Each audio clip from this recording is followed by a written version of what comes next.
Good morning, everyone.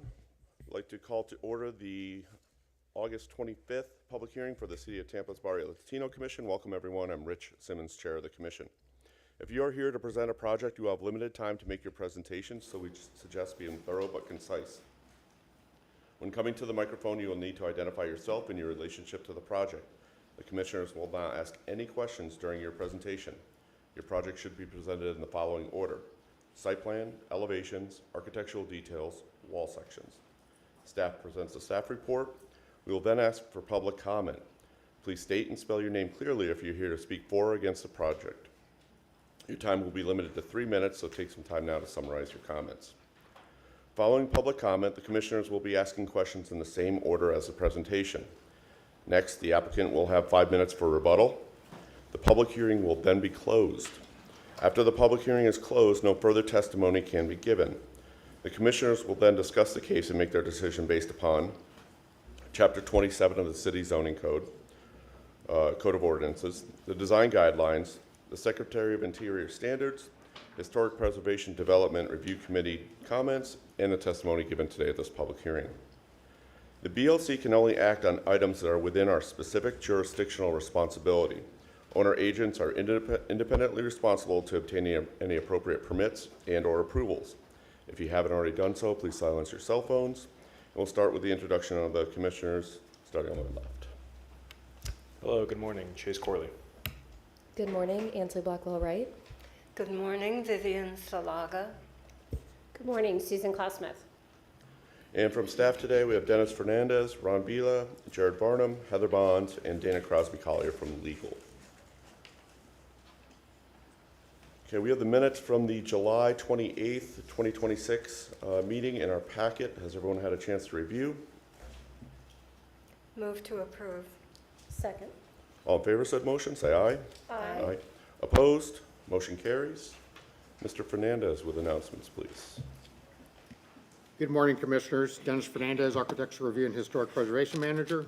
Welcome to this morning's public hearing. For those in the audience, we thank you for coming, and we'll try to be as efficient as we can with your time. I did want to just take a moment to enter the July 2026 staff approvals into the record. Those will be provided to the clerk and can be accepted by motion at the conclusion of the meeting. Also, the 2027, believe it or not, Barrio Latino Commission schedule is now released. You will be provided a copy of that, and we will send that to you via email as well.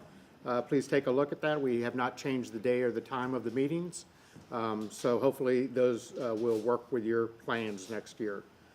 I do want to just remind you that you do have Tampa Bricks and Mortar in your packets. We do have that available on our website as well.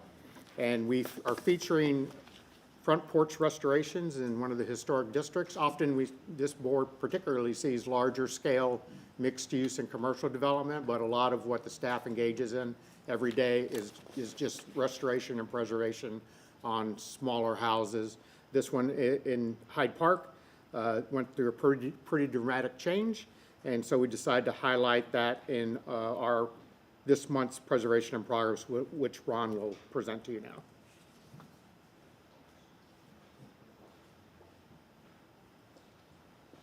Good morning, Ron Vila. I'm a planner with Historic Preservation. As Dennis stated, our publication, Bricks and Mortar. So this month, we're featuring a rehabilitation of a front porch in Hyde Park. The address is 1203 South Gumby Avenue. As part of this rehabilitation, we look at the site as well as additions. This one went forward with an ad valorem. So with the ad valorem, we look at the interior as well to see the consistency with the Secretary of Interior standards. Just a note on this is that you see how the parking is. It's all in disarray. This, happened through the 70s and the 80s, and as Hyde Park continued to be more consistent with the criteria in the Secretary of Interior standards and the Hyde Park design guidelines, we look at the site and the porch as well as part of this request. When the planners, when Heather, Elaine, and myself engage with somebody, we try to express to them some of the historic value that the house has. This is a front porch neighborhood, so reestablishing the front porch is very important with the success of our program. Just to show you where this is at, this is one parcel in from the corner of Watrous and Gumby. We use the Sanborn map. This is very beneficial to us.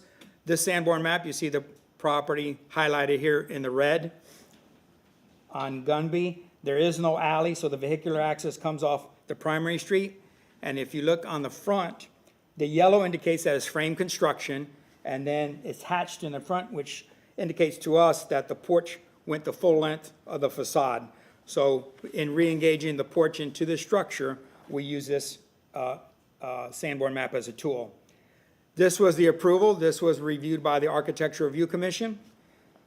You see the driveway, how it comes into the site instead of parking in front of the structure.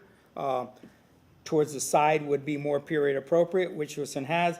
They had some trees on the site, so they had to stop the ribbons coming into the site there, so they didn't have a conflict with the tree. And then the yellow in the rear is a one-story addition to that one-story house. I spoke about that this also went through the ad valorem. So with the ad valorem, we look at the site, we look at the exterior, and then we go into the interior as well.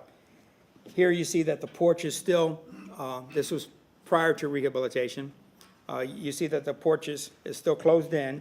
And then when we go in, you see the bookcases, you see some columns in there, you see dental molding in the inside, some chair rail, higher baseboards, wood floors. Those are character-defining features that we try to maintain through the rehabilitation as it moves forward.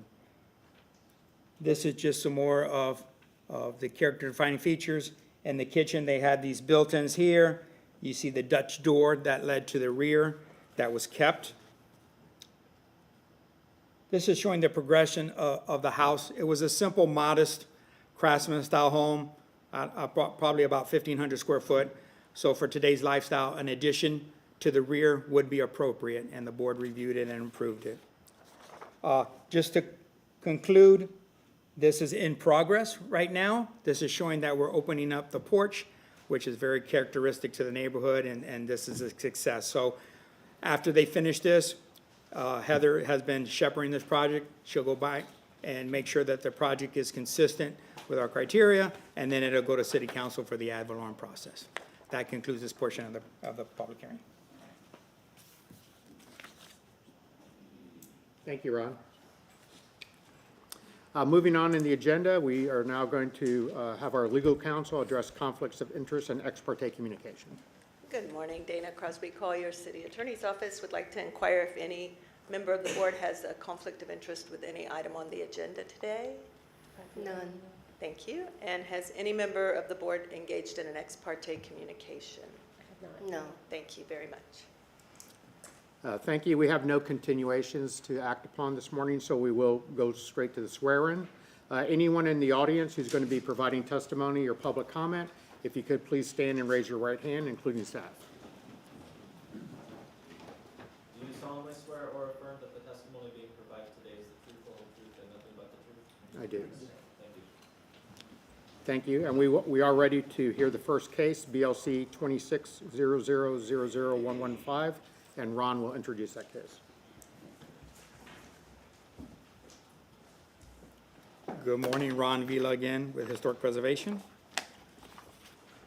As Dennis stated, the first case is BLC 26-0000115. This is for the address of 1402 North 15th Street. The request is for a certificate of appropriateness for relocation of a contributing structure. I'm going to quickly go through the photo presentation.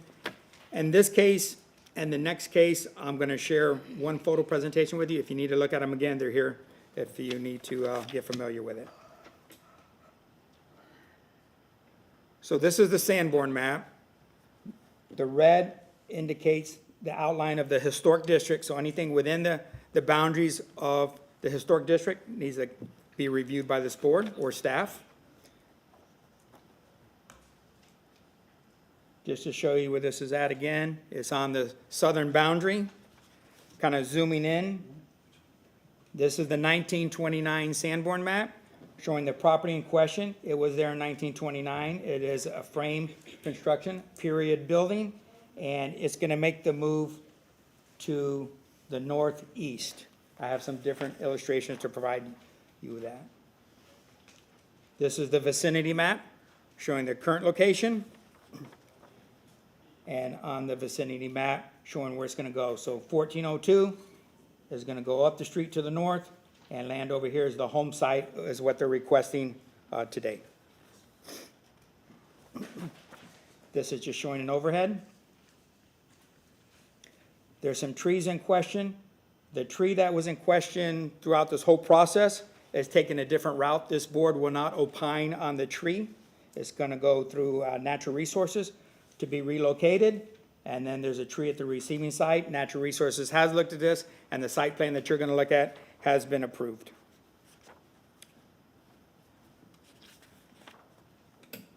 This is the structure. This is the front facade. This is the period structure. There's some amenities that were added to the structure that will not make the move, like this awning. But as you go around to the front and the south elevation, going back to the front and the north, a couple of trees on site. This was the tree in question that is going to remain at this time. We're just focusing on the relocation of the contributing structure. This is the contributing structure as it sits today at the home site. So this is the south elevation in the rear. I'm going to walk you around the vicinity so you could kind of understand. So we're going to start here and looking at 15th to the north. The structure in question is over here. We're looking back towards 7th Avenue. You have some period structures on the east side of 15th Street. This is just a little closer shot of that structure. Going back, now we're at the corner of 4th Avenue and 15th Street. The receiving site is to the east. I spoke that there's a tree there. Placing this structure on piers, there's a protective radius, and that will be indicated on the site plan. And the location that is picked on this site is consistent with Natural Resources. Now we're at 15th and 4th, looking to the west. You have some new construction we refer to as the tiny houses. Continuing west down 4th Avenue, we have construction that was approved by this board back in probably 2005. And concluding the photo presentation as we circle the subject site, we're over here. There's a TECO substation that sits there now. You see the new construction, part of Gasworks in the background there. And just to conclude, just another shot of that site that TECO currently owns. That concludes the photo presentation, and I'll have the agent address the board.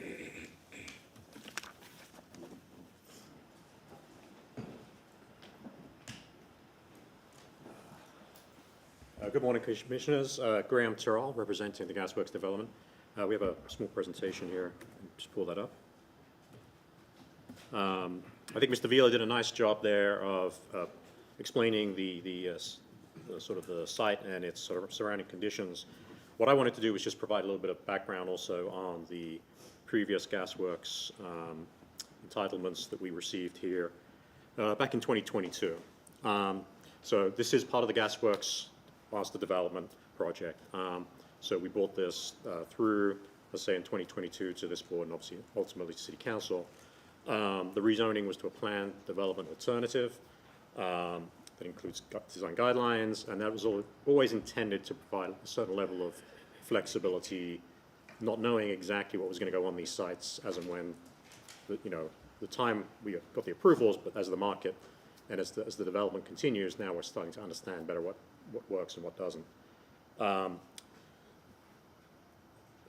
let's go. How do I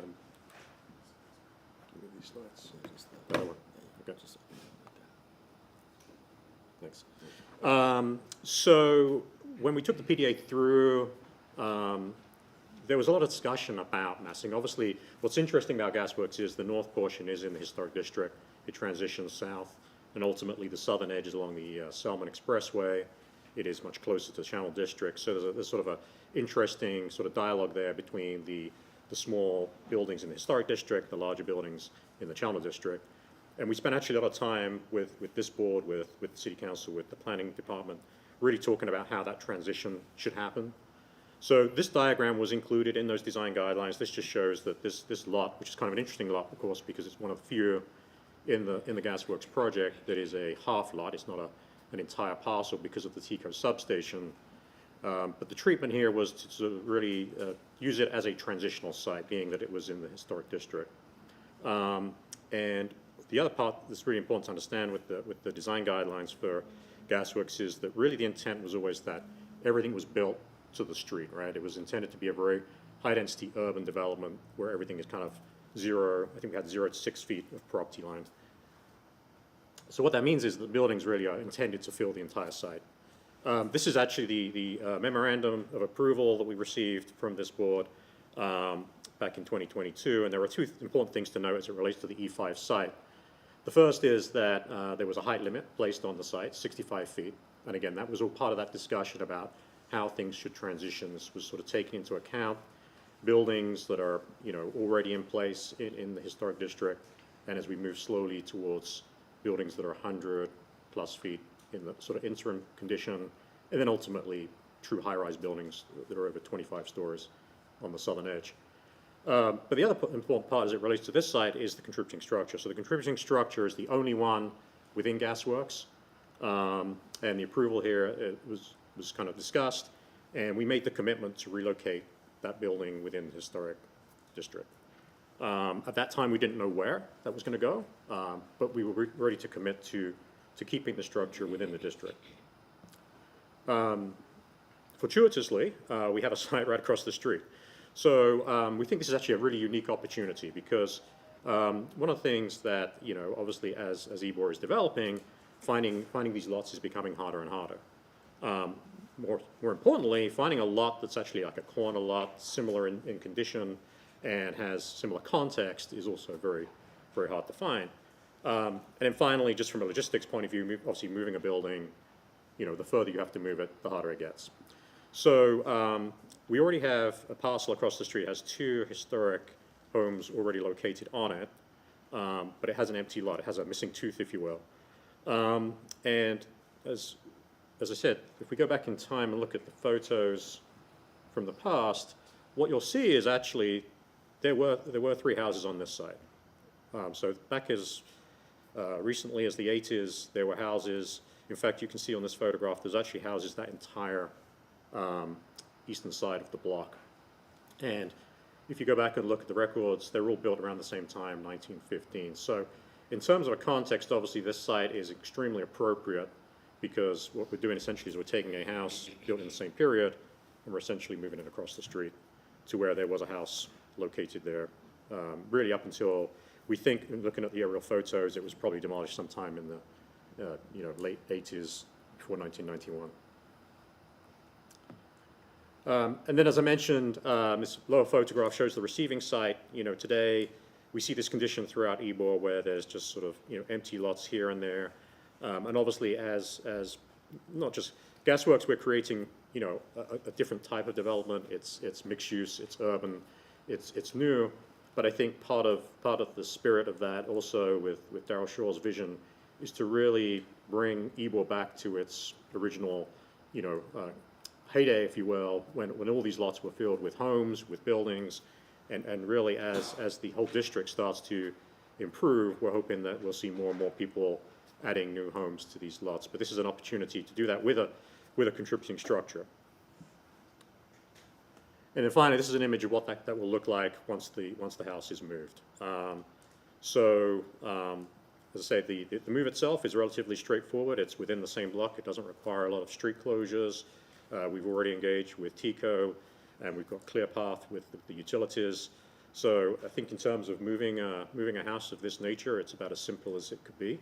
And with that, I'm going to hand it over to Ricky Patrica, who's going to speak a little bit to the tree.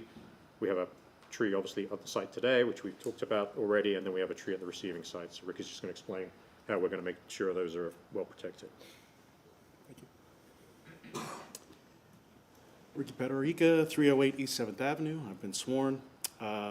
Just north of the subject building, there is a 40-inch grand live oak that we are started the 9-month process this month of preparing it for relocation across the street, almost basically the same parcel behind the 2 existing buildings. And you can see that there. The tree protection and supplemental irrigation got installed just a few weeks ago, and we have 2 additional root pruning stages remaining to prepare it for relocation approximately April 1, 2027. And when the building is moved, it's clear of the tree protection zone of the 40-inch grand tree that's located on the receiving site, and we've prepared a pruning specification to make sure, even while it's elevated and being lowered into position, that only 10% of the canopy will be lost in that transition, and there'll be a tree protection plan associated with that at permitting. So both trees, at the end of this, both grand trees on these 2 sites will be preserved, and an additional grand tree will be discussed in the next presentation. That's all I have.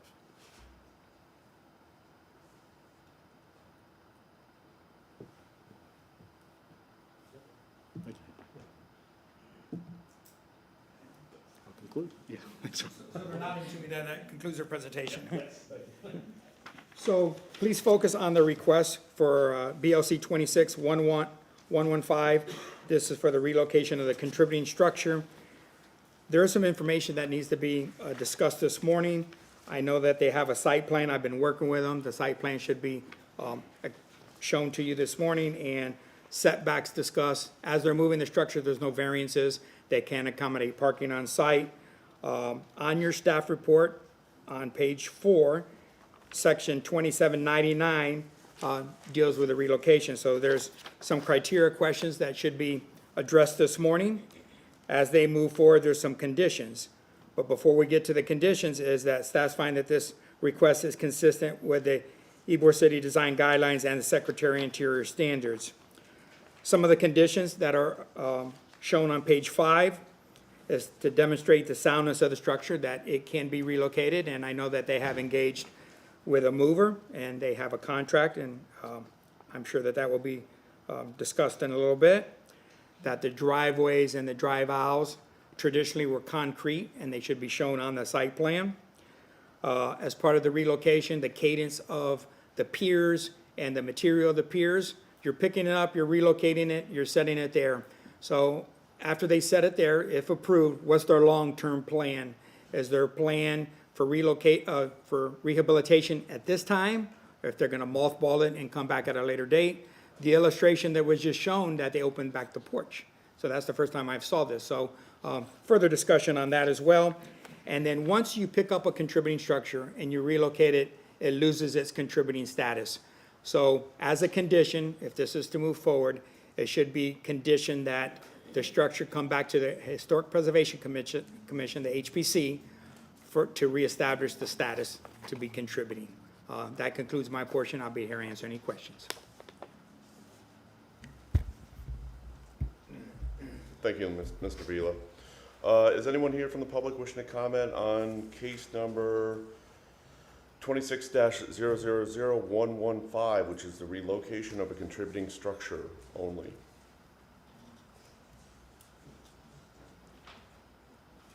My name is John Marsh, Transportation Planning. Transportation at this time objects, finds it inconsistent with 22-314.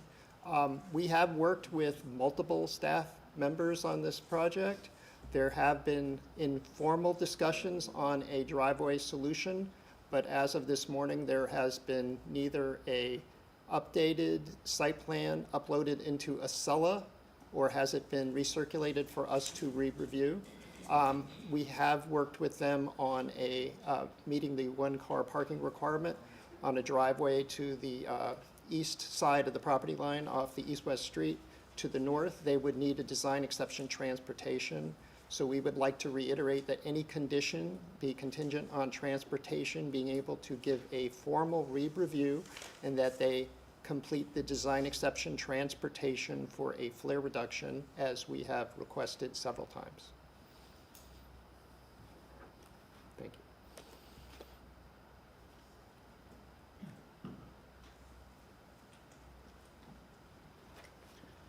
Hi, are there going to be two comment sections, one for each of these? Okay. Okay, I'll go ahead and speak. My name is Angel D'Angelo, 2215 East 17th Avenue, so I do live in Ybor City. Born and raised in Tampa. Just for the record, yesterday I did send this commission a copy of a petition which has over 13,000 signatures, many local opposing this project, as well as a list of comments that were included by those who completed the petition for your review. So I do ask the commission to recognize that that was sent. As a Ybor City resident, I am growing deeper and deeper concern about the future of Ybor City. So one of the goals of this board is to preserve the historic integrity of Ybor City.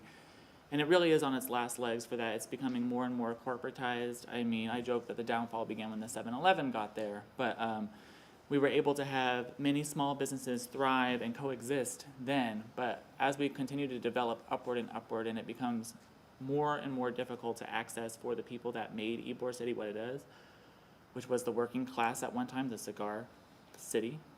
Then it was the LGBT community back when we used to actually have gay bars there. There's like 2 left. Then it was and through all of that, it's always been the art scene. Whether it was Cuban and Sicilians going to the Cuban club for a show, or whether it was people going to Crowbar, it was always for the art scene.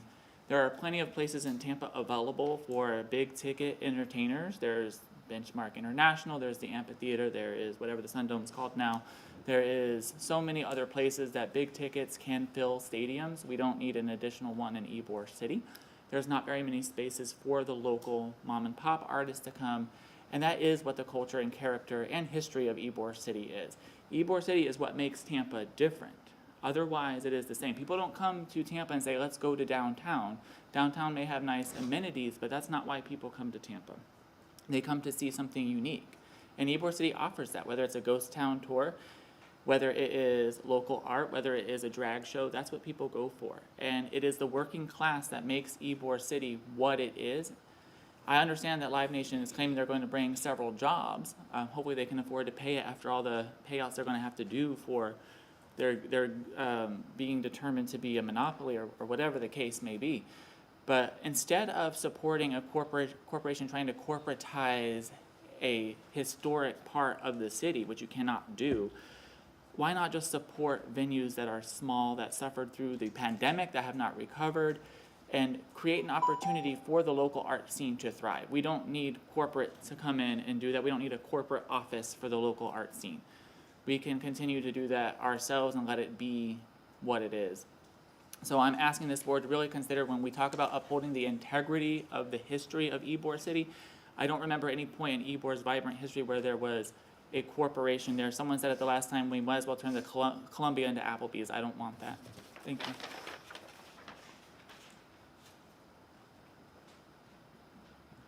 All right, I'm going to talk fast because I don't think I timed this right, but Jose Marti famously called Tampa and Ybor City El Pueblo Fiel, the faithful town. Sir, please identify yourself and your address for the record. Oh, I'm sorry.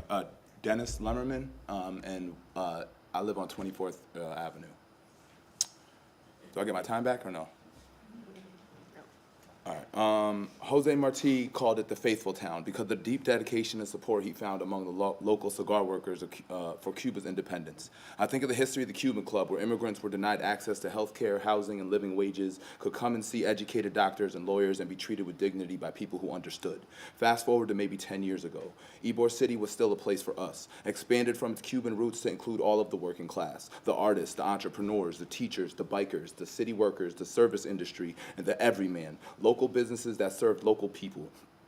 You could find affordable drinks, great music, poetry, dancing, and art at night. And during the day, you could history, local markets, gorgeous architecture, more art, and a sense of this is Tampa more than any other district. There was opportunity for people to make money, advance small businesses, and come together to help solve problems that affect everybody.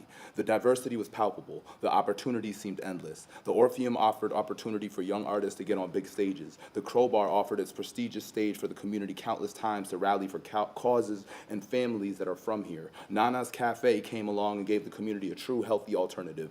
These three and so many more small businesses are now all venues that have been intentionally targeted by development and removed. The faithful venues, the ones who put small name artists on big bills, the ones that gave me stage after stage to rally the community for organizations like Bubba Tampa, like Heard 'Em Say, like Andrew Joseph Foundation. Live Nation decimates communities. This is already proven over and over again in every city it's been in, with its no-compete clauses and its intentional monopoly tactics to kill small business on purpose. They say they are creating jobs after destroying just as many jobs, businesses, and dreams that were already here. It's an invading force on the working class people that made Ybor what it is. Now powerful people with money price us all out on purpose to cater to a demographic that has no connection to us or our city. The diversity is dying. The working class are leaving by force, not choice. Safe spaces for LGBTQ community have become safe for only one type of person, the ones with money. We already have Armature Works. We have Soho, Channelside, Sparkman Wharf. We have high retail spaces for fancy out-of-town transplants to feel important. Tell them to build out there, not across the street from literal homes.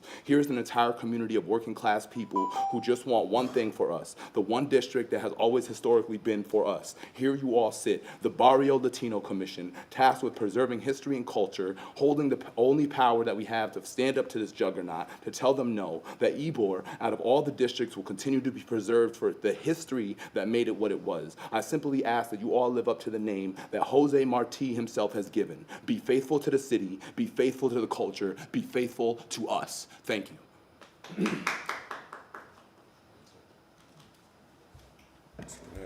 Mr. Chair, just want to remind you and the public that the comment should be addressing the application that you're considering now to the relocation of the structure, and there'll be opportunity for public comment for the venue when the next case gets opened.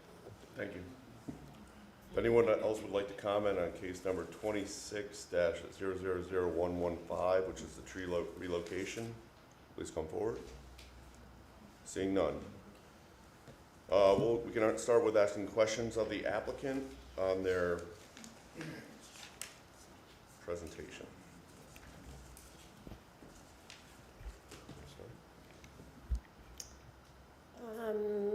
I don't know who needs to come forward, but I do have questions about the historic structure itself. So if there's an architect or structural engineer, and if you could please give your name. Good morning, Ken Cowart. Do you need my address too? No, Yeah. just who you're with. TVS. So can you, or do you have any documents that show us exactly what you're saving from the historic structure prior to the relocation?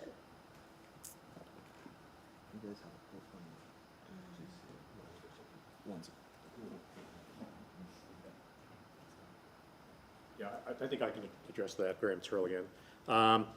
So we actually did quite a lot of, we had a lot of studies done on the house first. It's, as you can imagine, in very poor condition.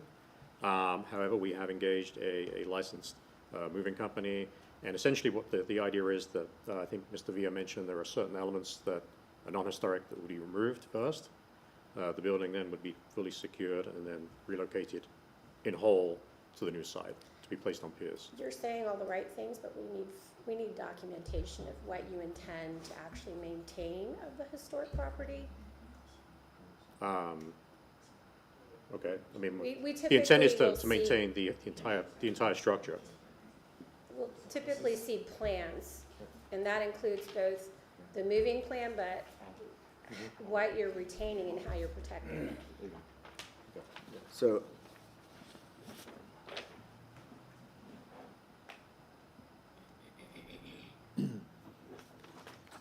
are you seeing the OMA? This is the site plan that was submitted to the city recently. How do I zoom in larger?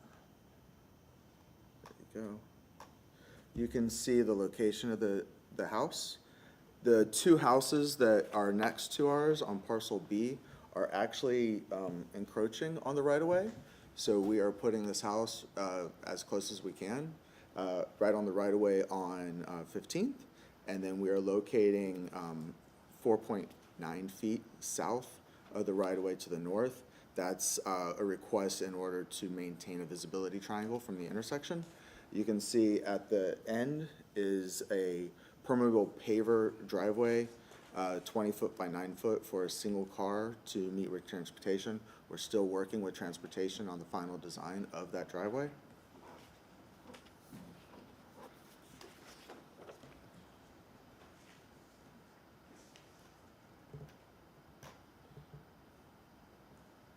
Here you can see part of our application is the foundation plan for the relocated structure, showing the CMU foundations following the rhythm of a normal Ybor City house, CMU piers with a brick face to match the adjacent structures.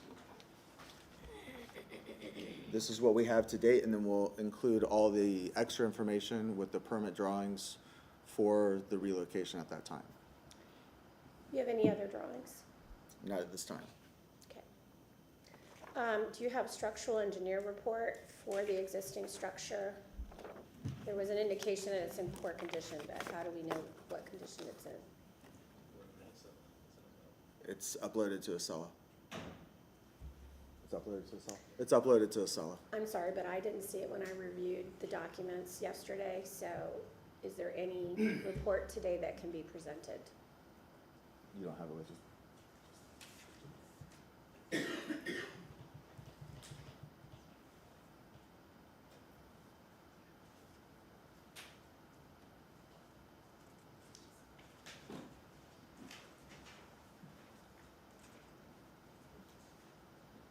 So to move forward, on page 4 of your staff report is chapter 2799. This is the application for a certificate of appropriateness to demolish or relocate. These are A through E that should be addressed this morning. Then there's part 2, there's 3 more questions, A through C, that should be addressed this morning. So I'm going to leave this with you, Ken, and why don't you go through this? Item A, alternatives to demolition or relocation. There are no alternatives to demolition. We are relocating the structure. Whether the landmark or building or structure can be retained on site. The building cannot be retained on site.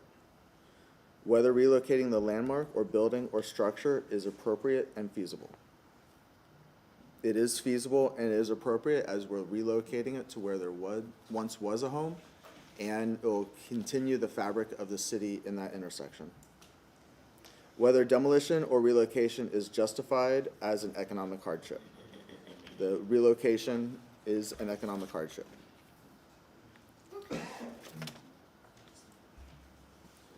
I'm still going to ask, is anybody able to present the structural report here today? Hi, I'm Damian Persiga. I'm at 1902 Avenida de la República de Cuba. We just confirmed on Acela, the report is updated. We're happy to pull it up on an iPhone to show you that it has been updated with all the structural items.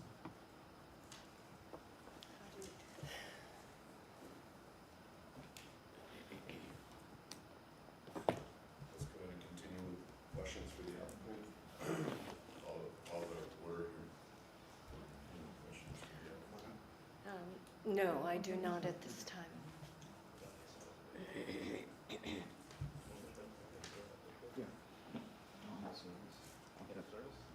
I can maybe get No service. questions at this time. I might in just a moment. Chase? No questions on this. So, We should be able to pull it I up. want to go through the laundry list. they're not meeting anything. Oh, you got it. So just for the applicant, the burden of proof is on you that this relocation is acceptable. Per the staff report that has been provided to you, there's documentation that needs to be required. Again, starting on page 6, 27-99, certificate of appropriateness to demolish or relocate. The burden of proof is on the applicant. Criteria number 2, appropriateness to relocate. Again, the burden is on the applicant. The conditions that were placed, then the applicant has presentation requirements, which talks about a site plan. Also, there's elevations. We haven't seen, there's a rendering, but we didn't get into any detail of what that actually has. Obviously, it's the historic district. There's certain historic treatments that are meant for the piers and how that house is going to be relocated. There are also parts of the house that are not part of the contributing structure, non-historic.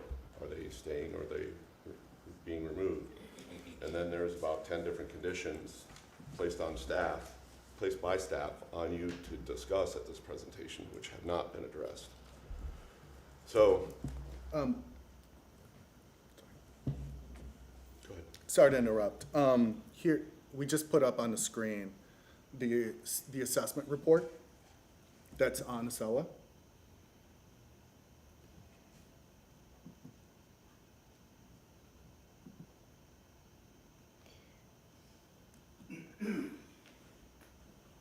Additionally, we did bring our contractor here, who's actually moved multiple dozens of these homes throughout the area.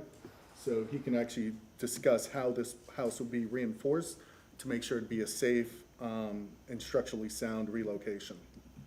Good morning, I'm Mark Rush with Above All Structural. I developed most of the Ybor City Historical Society, moved most of the homes in the area, moved most of the homes for the interstate expansions and all Sir, that. before you testify, you came in late. I don't think were you sworn? I was not. Okay.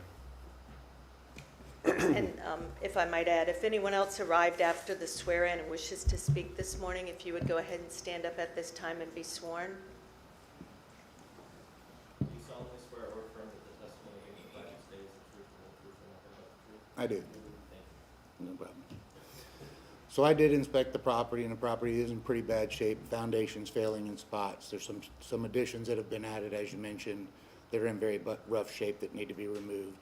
But the physical structure, the original physical structure that will be relocated is in pretty good shape. What we will do is fabricate a steel frame underneath it, transfer the load from the foundation it's sitting on currently to our steel frame, pick it up and put it on wheels, move it across the street, install the new foundation, and reverse the process by setting the house back on the foundation, securing it to the foundation, and removing our steel frame. It will require a little bit of attention from the utility companies to remove some overhead lines, and that's all being worked on as we speak. But the actual time on the road that we'll be moving the building should not exceed more than 2 to 3 hours. Additionally, any other questions on the report itself? Well, I have to say, it is pretty difficult to scan a report of this length in less than 3 seconds a page. So it would be nice if someone could at least summarize your findings. We see that it exists in fact, but it would, one of the photographs that Ron Vila had presented in the introduction showed that metal awning had been already removed. So I think where we're trying to get is what elements of the exterior of the building are being removed in order to facilitate the move and to facilitate the future restoration of the house. As I said earlier, the original structure is in pretty good condition, other than the foundation that's failing in some spots. We can straighten that out in the move. There's 2 additions on the rear of the property that were additions, and they're really in bad shape, and they're going to be removed prior to the move, along with the metal awnings around the property are not part of the original structure either. Do those show somewhere in this report? There is a specific section explaining and detailing the decorative wood elements, such as the porch columns, railings, etc., are various states of decay. The original porch is original. Any remaining original trim that has been peeling paint, recommendations to repair the historic trim features. Interior. There is a section that details those conditions. I'm going through it. As shown on their last report, they're gonna be removing the front enclosed porch and making it open porch to make it conform with the houses next to it. But is that a part of this movement? That'll be part of the rehab Project, on the that's the other end. future. That is a future rehab part that I'm not gonna be a part of. I'm just here to relocate the structure from point A to point B and put it back on the foundation. Who wrote this report? Can you go to the cover and tell us who wrote this report? The report's by All Trades Historic Restoration. Their corporate office is in St. Pete. Was a structural engineer a person who wrote, reviewed, and signed off on this report? This is a structural firm that does provide that service. He just, So is there a structural engineer's name on this report? I thought I saw it there that you whizzed by, like Sorry. right at the beginning of the Okay. report. Go up one page. Go up one more. No, those aren't names. Is there something See, at there's the a end of the specific- report that indicates who is who? Structures, oh, that's structural systems. All the way to the bottom, there should be a seal with a signature.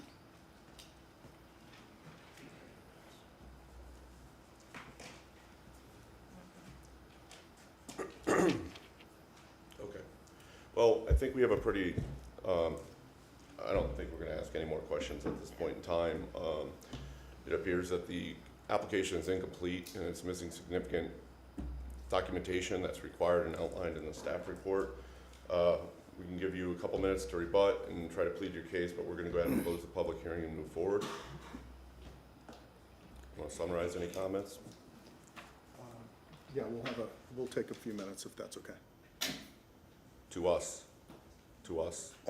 Not at the moment. Okay. We're going to go ahead and close the public hearing. My feeling is that this case is incomplete. The documentation isn't provided. There's a number of conditions placed on this application, about 10, 12 conditions in our staff report, which includes documentation to demonstrate the structural soundness of the building and the ability to safely relocate, dealing with transportation and walkways. The receiving site needs to be documented for the site plan. We've seen one loose site plan which was not presented to this board. We didn't address anything in elevation. There was no mention of the Historic Preservation Commission to redesignate this building as a contributing structure, which is absolutely critical for this motion. And yeah, there's a bunch of unknown things, so. I think we're missing a lot of information. I agree. I don't think there's anything we can do with this. So is there a motion to continue? Move Or- that the variance, Or we can vote it up or down. Commissioners, as part of your discussion, the next available public hearing would be October 27th, 2026 at 9 a.m.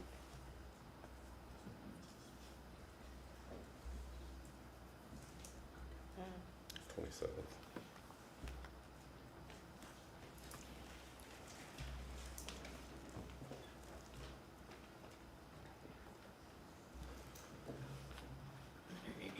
All right, so, or we just deny. All right, so, we're gonna, do we have to motion to open? Yep.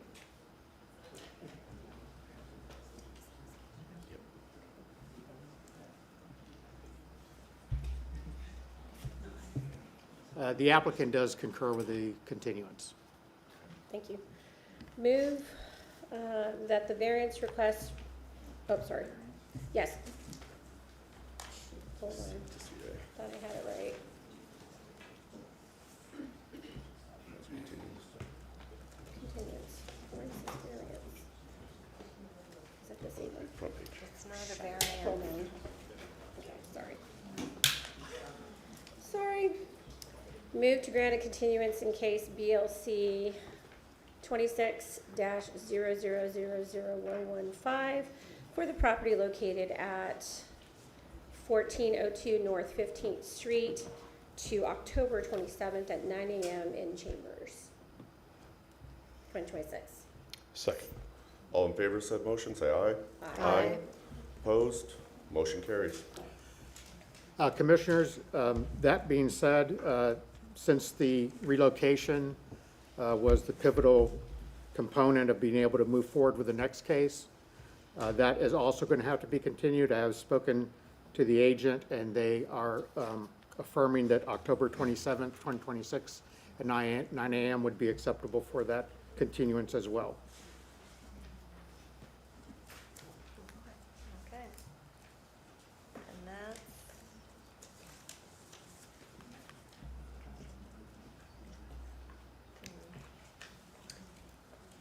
Move to grant a continuance in case BLC 26-00000117 for the property located at 1419 East 4th Avenue and 1402 North 15th Street to the October 27th hearing date for 2026 at 9 a.m. in Chambers. Second. All in favor of said motion, say aye. Aye. Opposed? Motion carries. Thank you. And just for the benefit of the audience, that meeting will be held here at 315 East Kennedy on October 27th. Thank you. We can move on to the next case, which is BLC 26. Actually, Mr. Chairman, may we have 3 minutes of, for the applicants to be able to change over here? Move for a 3-minute recess. a second. All in favor, say aye. Aye. Aye. Motion carries. We're in recess for 5 minutes. Thank you.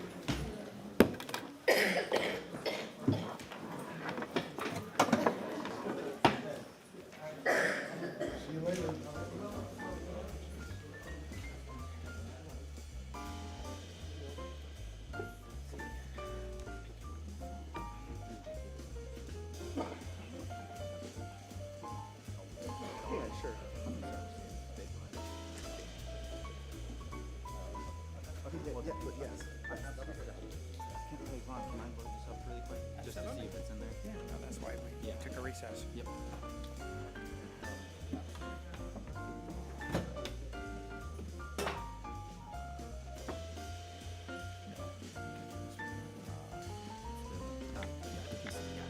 It's PC.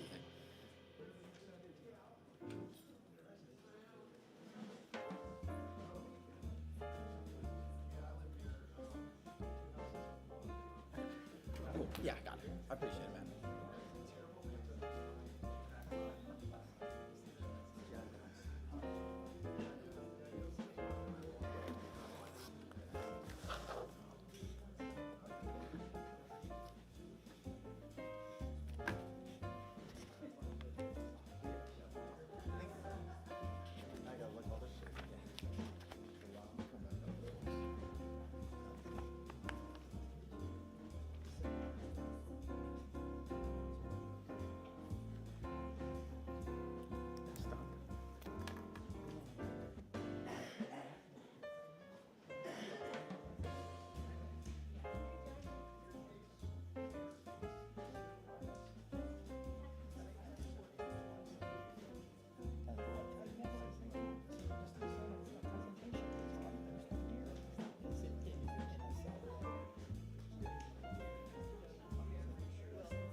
Yes.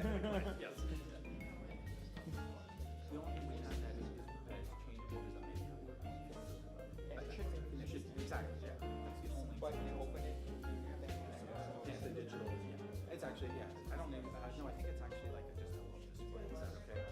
Say what it is? Yeah. Because it's just for him, it's just not an He's a freshman, right?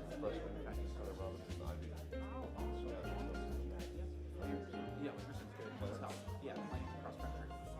Yeah, he tried out for the football team. He was a little, yeah, it's a very talented guy. So he's cross country. I didn't think he was gonna like it. Yes, exactly. Yeah, yeah. Good to see you.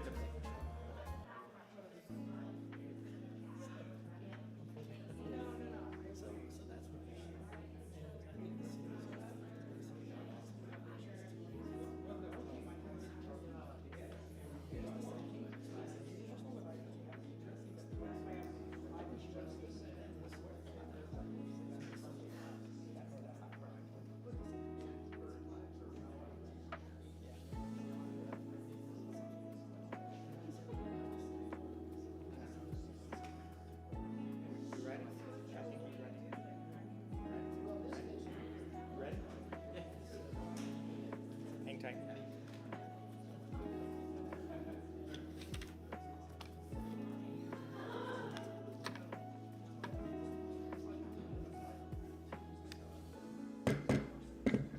Okay, let's bring our public hearing back into session. Mr. Velo, would you like to kick off our next case? Good morning, Commissioners and public. Ron Vila, I'm staff with Historic Preservation. Our next agenda item for this morning is BLC-26-00000128.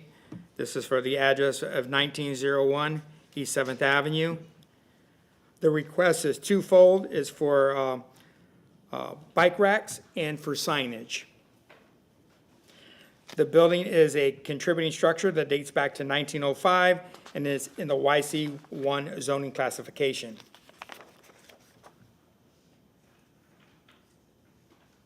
I always like to start with the Sanborn map from 1929, shows the fabric along 7th Avenue and 19th. The reddish buildings are brick, the yellow are frame, and then you see a couple of blue ones in here that are concrete block for referencing, as we use this. You see a wraparound balcony, that was the frame construction that encroaches over the property line. And this building stops short of the alley. This board reviewed a request a while back that extended the building to the rear and up. And I'll show you some pictures under progress. This is showing our vicinity map. This building is along our commercial corridor, 7th Avenue and 19th on the southeast corner. Here I wanted to highlight that there's different classifications of structures within the district. Some are contributing, which are shaded. That means that it dates to the period of significance. Or non-contributing, the ones that are just highlighted with a box around them that are outside the period of significance or have been altered dramatically that don't maintain the character-defining features. This is an aerial showing the concentration along 7th Avenue. You see the commercial buildings and 19th subject site. This was taken earlier in the summer. You see the building under construction here. This is the front facade. Looking at the front and the east, and you see the building kind of popping up a little bit. It was part of this board's vision to set it back from the primary facade so the additional height would not interfere with the original building. This is the building to the east. Going back to the subject site, this is a corner parcel.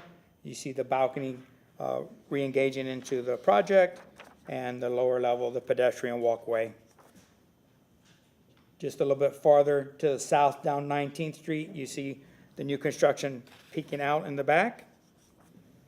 And as you continue to the south, you see the new construction going to the south and to the and up.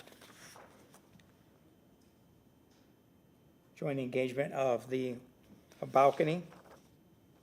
Some street shots. This is looking down 7th Avenue. That's to the east. and this is looking back to the west.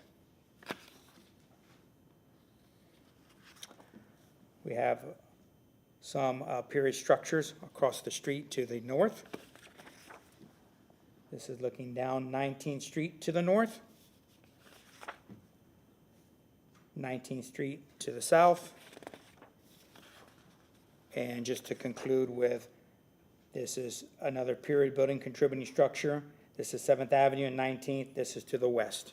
That concludes the photo presentation, and the agent will address the board.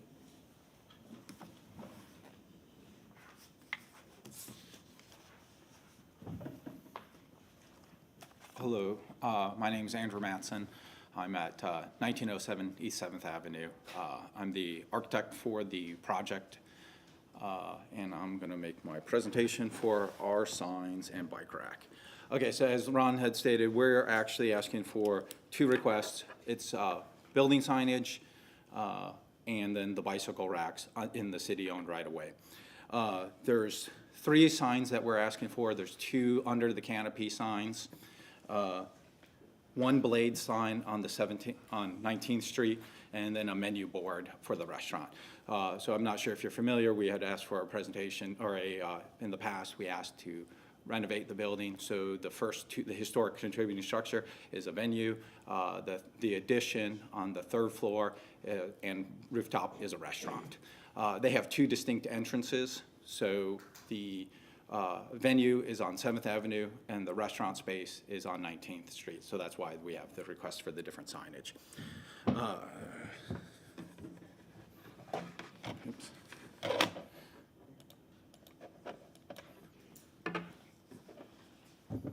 Sorry. I can't. No. There, sorry. Okay. Genius here. Can't figure out technology. Okay, as Ron said, we're on 7th Avenue, 7th and 19th. The 1901, that's the building we're renovating. This is obviously an aerial prior to the renovations. My office, 1907, is the adjacent structure right next door. This is the building prior to the renovations. I just wanted to give it just so that everybody could see the renovations prior to, and the commitment my client has to restoring the facility or the building.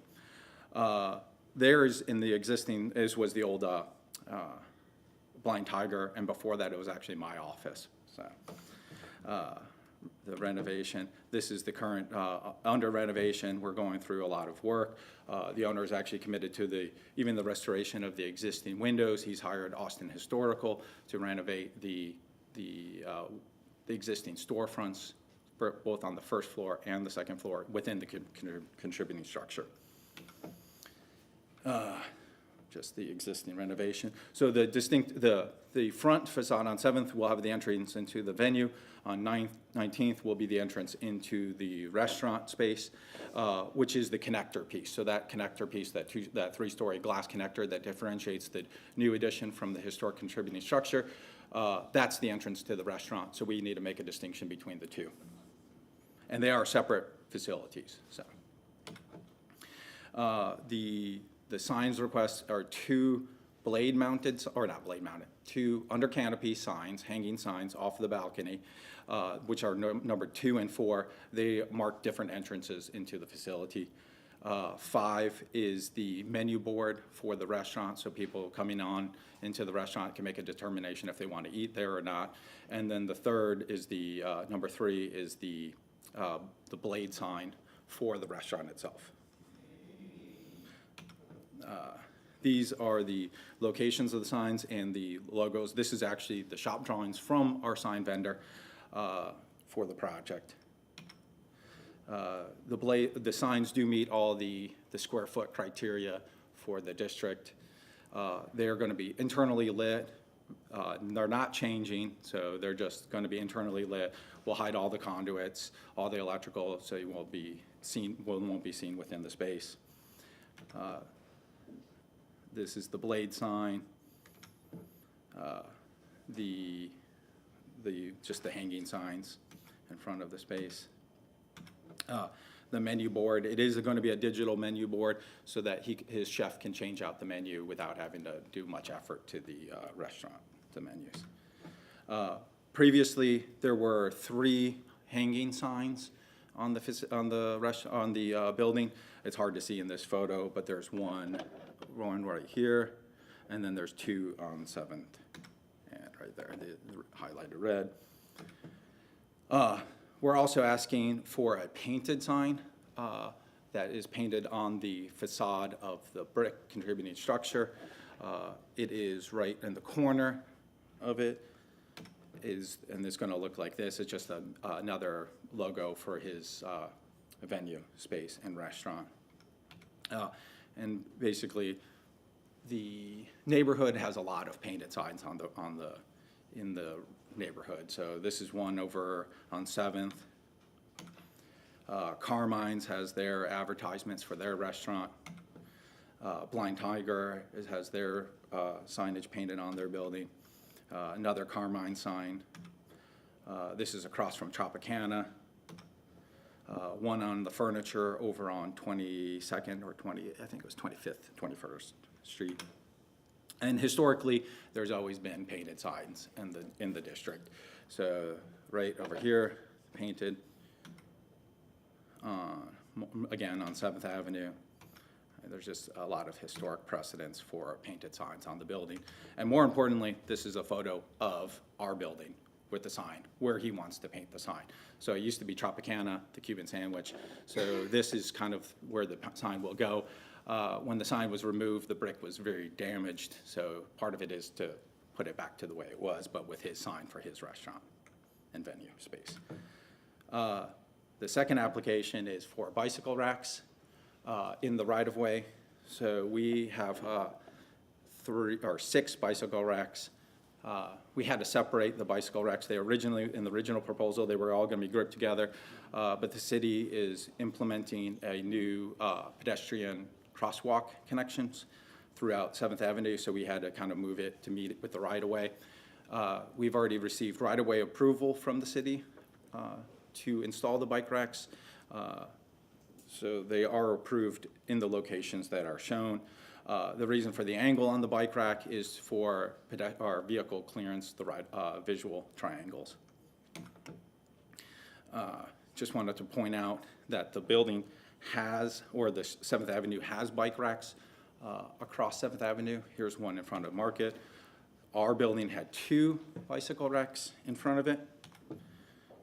Oops, that one is twice on there. One in front of Carmine's. There's one in front of Gaspar's Grotto. And there also used to be, I think they've relocated these over to 6, but there were these e-bike bicycle racks for transportation. One of the aspects of the bicycle rack is the owner wants to really celebrate LGBTQ venue, and as a previous witness had testified, Ybor City has a rich heritage of LGBTQ. Dating back 50 years ago, this was one of the first LGBT community nightclubs, which was located on 1502 7th Avenue. Actually, I think its opening was about 50 years ago, May 17th, 1976. It was later transformed into tracks through the 80s and 90s. The Ybor City has a rich history of LGBT community. They celebrate the Pride parades, and Ybor City loves parades. They had the Shriners Parade just last week. I think a Shriners Parade 2 weeks before that. So and the owner, again, he really wants to celebrate the LGBT community and his redevelopment of Ybor City. Some of the rehabilitation standards from the Department of Secretary, the Secretary Department, which is basically, they have to honor that the neighborhoods do change over time. I know there was an immigrant portion of the neighborhood. There's also, again, like I'm saying, there's a rich history of LGBTQ. And so we want to kind of celebrate that heritage. We're also, the owner is willing to put in escrow money to repair or replace the bicycle racks. If something happens and they don't, he doesn't maintain them, the city wants to repaint them because he hasn't held up his end of the bargain. He is willing to put money into escrow to paint the bicycle racks back to a standard black color. But for the most part, he wants to install them and put them the way he wants them. And also part of the bicycle rack change is we are not gonna ask for the Ybor City bicycle racks, which were the posts with the U's. We want to make sure that people understand that this is a owner-driven change. So we're gonna use a different shape to allow for the city to like say, this is the owner's bicycle rack, this is his contribution to the neighborhood, and not be a city-endorsed symbol. Just wanted to point out the rich, Ybor City has a rich color palette. So this is not going to be, the colors aren't going to be out of the ordinary for the neighborhood. There's murals, there's painted pianos. We want to think of it more not as just as a bicycle rack, but as an art piece, art installation, street art. And that is, and then again, more of the rich history, rich colors for the bike racks. I think that's it.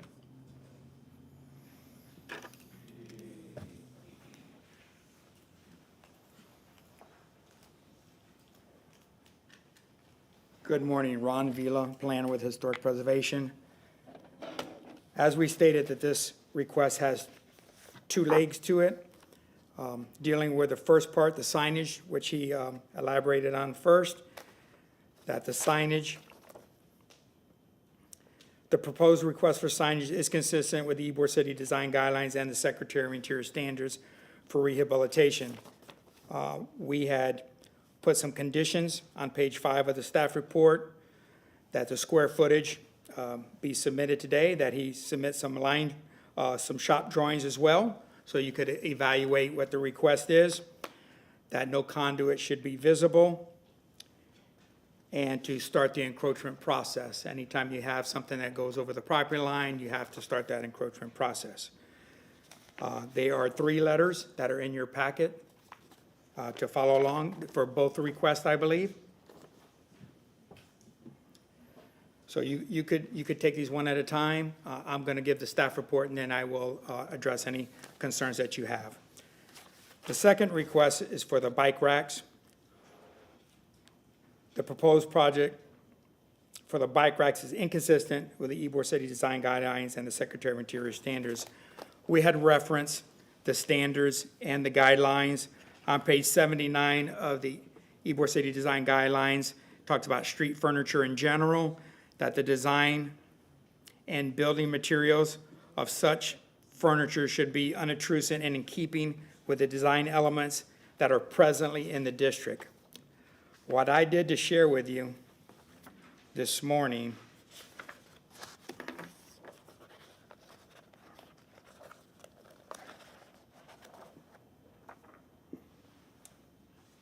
is to go down 7th Avenue systematically from 14th Street. I wanted to express all the corners to you and show the rhythm that's already established, the materials that are there, and the colors that are there. So as you look at the balconies that are in place, you look at the tile, you have your street, you have the curbing, you have your tile, and then either the sidewalk or the hex pavers. So, you know, this is the existing conditions that are out there now. As you continue to the east down 7th Avenue, now we're at 15th Street. You see the solid waste receptacles, you see the globes, the 5 globe lights, you see some traffic signage there. Across the street, you have some traffic signage as well. Continuing, now we're at 16th Street. This is part of the Centennial lights that are in black. Once again, you see the rhythm. It's systematic as you continue down the street, down 7th Avenue.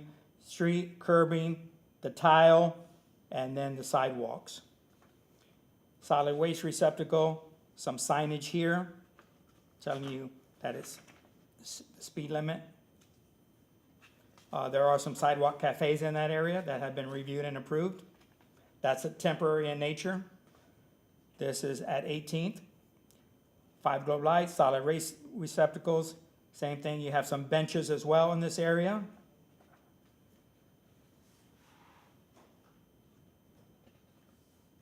This is in front of Gasper's Grotto. I wanted to show that there are some bike racks in that area. This is in front of Demi's Market. Bike racks in the area that have been city approved and are black in nature. Once again, you see some artwork too, but the curbing, the tile, and then the hex pavers. Continuing down the block, sidewalk cafes, this is their corner here, but everything in the right of way takes on that black approved colors, solid waste receptacles, some additional signage, and just continuing to the east.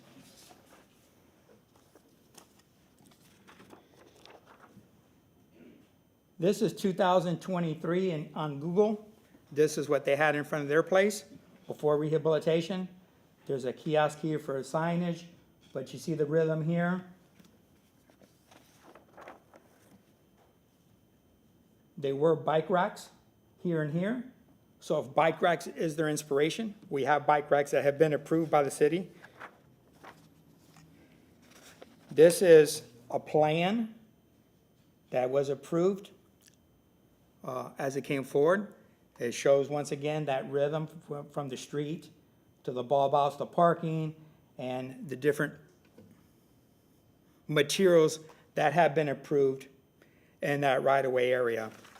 We've gone so far that Sherman-Williams has a color that has been approved for anything vertical in that area.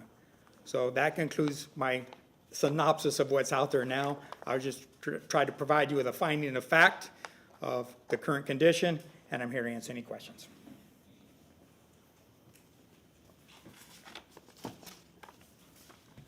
Thank you, Mr. Vila. We'll now move on to public comment. Anyone from the public wishing to comment, please come forward.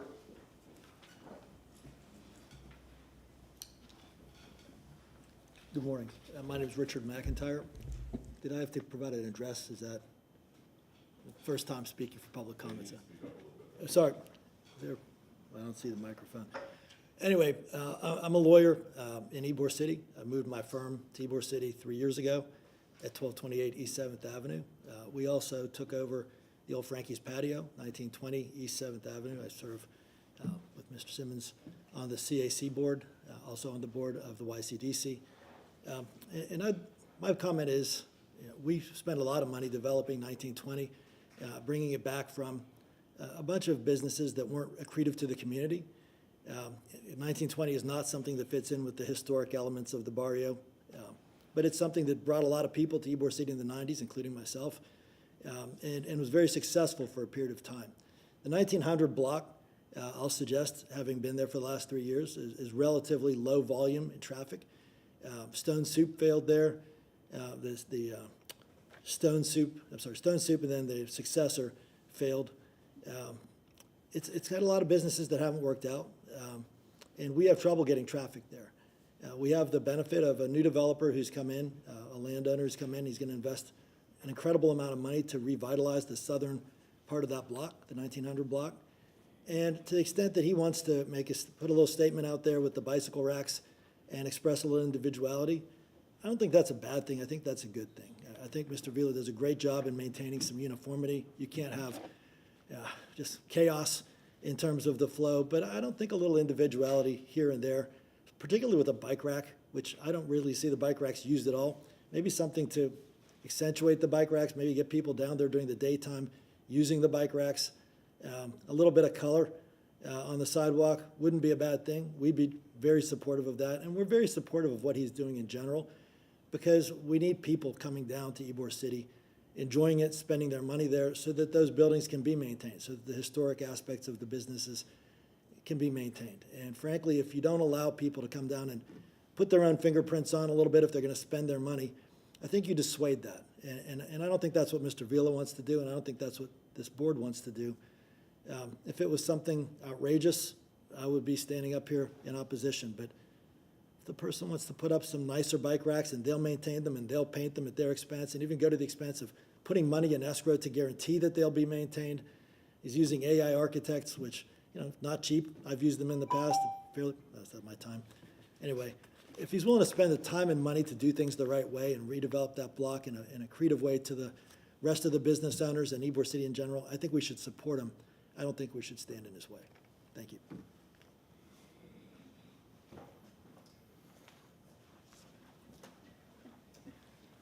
Hello, my name is Haley Parson. I am with 1901 East 7th Avenue. As Andrew touched on, the history of what kept Ybor alive and what revitalized it started with El Goya.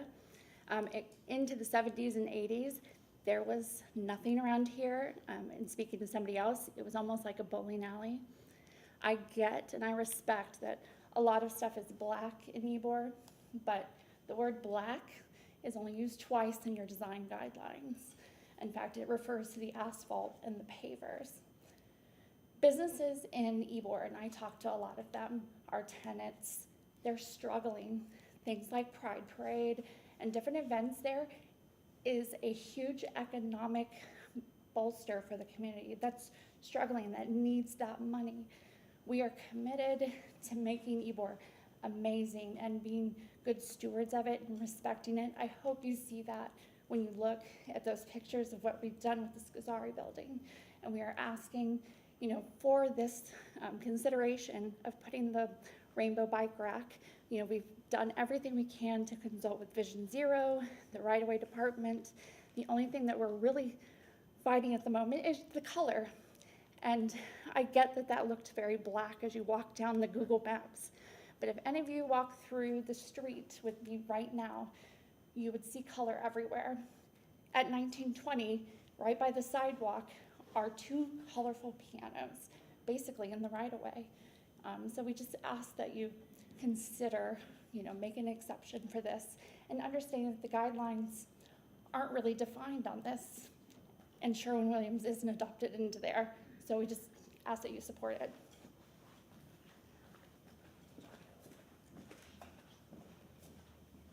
Anyone else with public comment? Seeing none, we're going to go ahead and ask questions of the applicant. Mr. Corley. So I know we talked about it's city approved. Just want to double check. Are there any ADA or safety concerns with the location of? No, so the ADA concern is actually the ADA ramp. So if I could go back to my site plan, PC, yeah.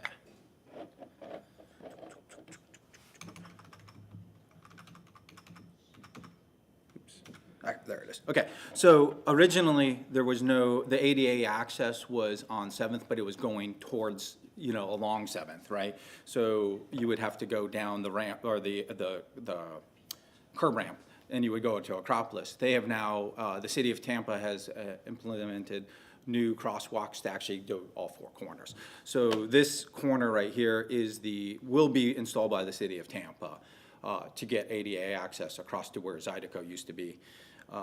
And originally, that's where all of the bike racks were. So we've worked with the city transportation department. They've come back and we've revised it at least 3 times over kiosk signs. So originally, the parking kiosk is right where the ADA ramp is. So it was going to be moved anyhow.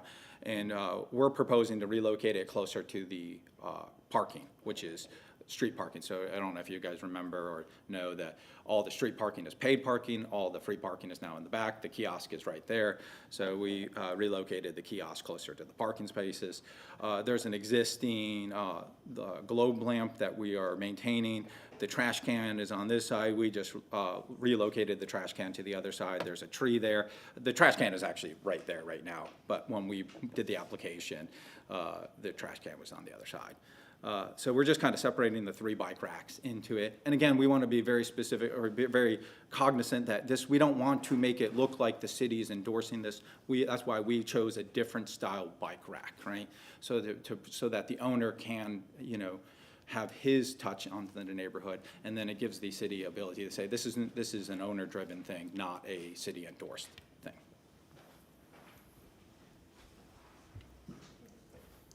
I know for the signage, there was renderings that actually showed the signage in relation to the building. Yeah. Do we have the same type of rendering for the bike racks? Oh, okay, so I don't have a rendering, but this is what we were, let's see if I can zoom.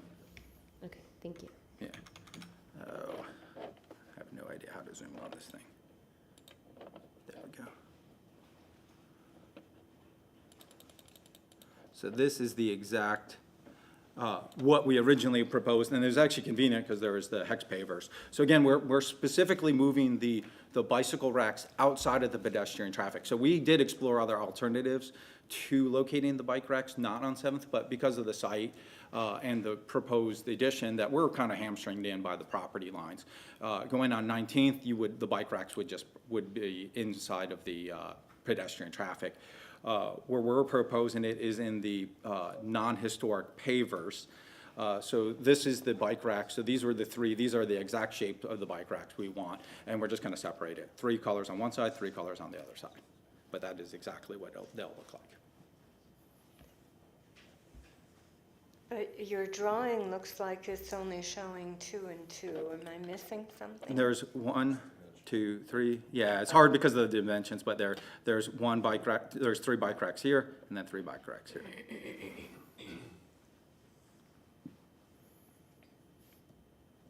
And can you just quickly point on the drawing where the 2 existing bike racks Yes, are so- presently located? So the one bike rack was right here, and the other one, again, it has to be relocated because it's in the way of the Right, pedestrian right, traffic. right.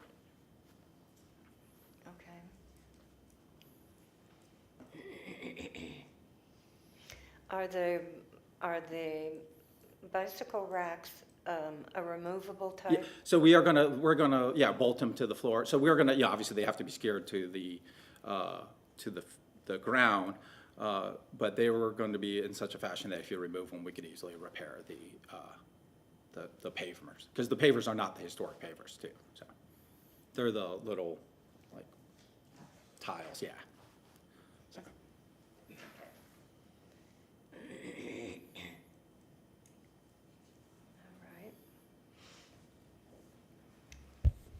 Did you look at other types of bike racks? Yeah, so I originally wanted to, I looked at there was a shape and a colored rendering that we had of that were more attuned to the city ones that were there existing, but we kind of wanted to separate it because we didn't want people to get confused. Again, to say this is a city endorsed bike rack, right? So this is our owner providing the bike rack, he's providing the funds, he's providing the insurance. I think he has a maintenance plan we submitted to SLA. He's going to insure the bike racks, and he's going to put money into escrow for them to be maintained. So the shape just happened to be, it's a traditional bike rack, and again, it was just to differentiate between the city bike racks and what the owner is providing. I have a question for staff in regards to the bike racks. When you have the diagram of the different site furnishings, the Ybor City guideline, I didn't see the bike racks actually noted on there. That came at a later date. So do we But have a reference within the guidelines The, that speaks to that? not in the guidelines, but the bike racks that are established have been reviewed by the board. So we did an overall streetscape from 14th all the way to 22nd Street, and you see the pattern established over and over again. That pattern shall be respected, and that's what I was trying to get through with my photo presentation, that it has been. In this particular situation, we have been consistent in keeping that intact. So the plan that I showed had been reviewed and approved by this board. Okay. One of the questions I have is the placement of the bike racks currently along that strip. They seem an odd placement just for bike parking, in my opinion, especially between columns. Is there precedent for not placing them along the strip? Along this one? This is, again, to staff. Oh, okay, sorry. Back to the original. Pull it back up to the original layout. In the pictures that I Can you provided, go back to the existing though? I don't know what she Oh, wants. yeah, sorry. She's talking about Yeah. You here see and how here. they're horizontal, they're laying parallel to the street Right. and yeah. Is there precedent within those placements that you showed along Seventh for them to be other than along that thin line, that barrier between the paved and the brick? From the facade of the buildings, through the hex pavers or the sidewalk, Right. then you have this curb in here that separates that paving from the tile, we'll call it. This was reserved, this is the city right-of-way that was reserved for the garbage cans. For other amenities that came forward, we have solar kiosk for the parking. There's individual signage that goes up from time to time that has black poles. Everything is black in that area. That was reserved for the city to use that. Andrew was talking about putting some of the items back. I showed Google Earth 2023 and 24 on the amenities that the city put out there. And in my opinion, it should go back in the same location. If there's discussion to make room for the bike racks, we could have that discussion, but I was not part of any discussion for massaging or relocating that equipment. He came through, got a right-of-way permit to remove it while I was under construction, and everything should go back. Understood. My question is, in the photo review that you showed of Seventh Avenue, were the bike racks always in the same location in that thin strip, or were there alternate locations within the right-of-way because of site conditions, right? In this location, obviously, one of them can't go back where it was. And to me, as a designer who's put bike racks in, I find the location of the bike racks, especially between columns, not conducive to actual bicycle parking, in my opinion, as a professional. So my question is, are there alternate locations within the right-of-way currently within that photo essay? Are there examples of that? But it sounds like we really don't have anything other than the right-of-way is allowed for site furnishings. Well, the street grates are there, the lights, like Right. I told you, other amenities. We try to keep that clean of that area. This is the pedestrian thoroughfare, and this is for the other amenities that are required within this commercial core. Okay. So to answer your question, they should be here. Yes, this one has to be relocated because that pedestrian ramp is coming up here, but we could look at it over here. All right, thank you.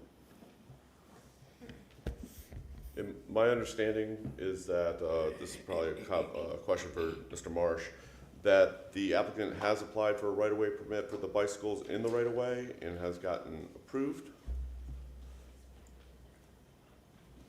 I believe the answer is yes. It went through a lot of engineering discussion and tweaking to arrive where it is. I'm not an engineer, so I was not privy to every discussion. I just overheard it a couple of cubicles over. I do know that they looked at it in great detail, including the fact that they wanted to angle it and relocate it. So I don't know if I'm answering your question. So there is There has been a lot. no permit issued by the city to I believe that you Yeah, guys. no, we have a right-of-way. We have a right-of-way permit. Okay. yes. For the bicycle racks. For the two sets of Yes. 3 In bicycle that racks in the location, at proposed that- location? Yeah. Yes, sorry. Okay.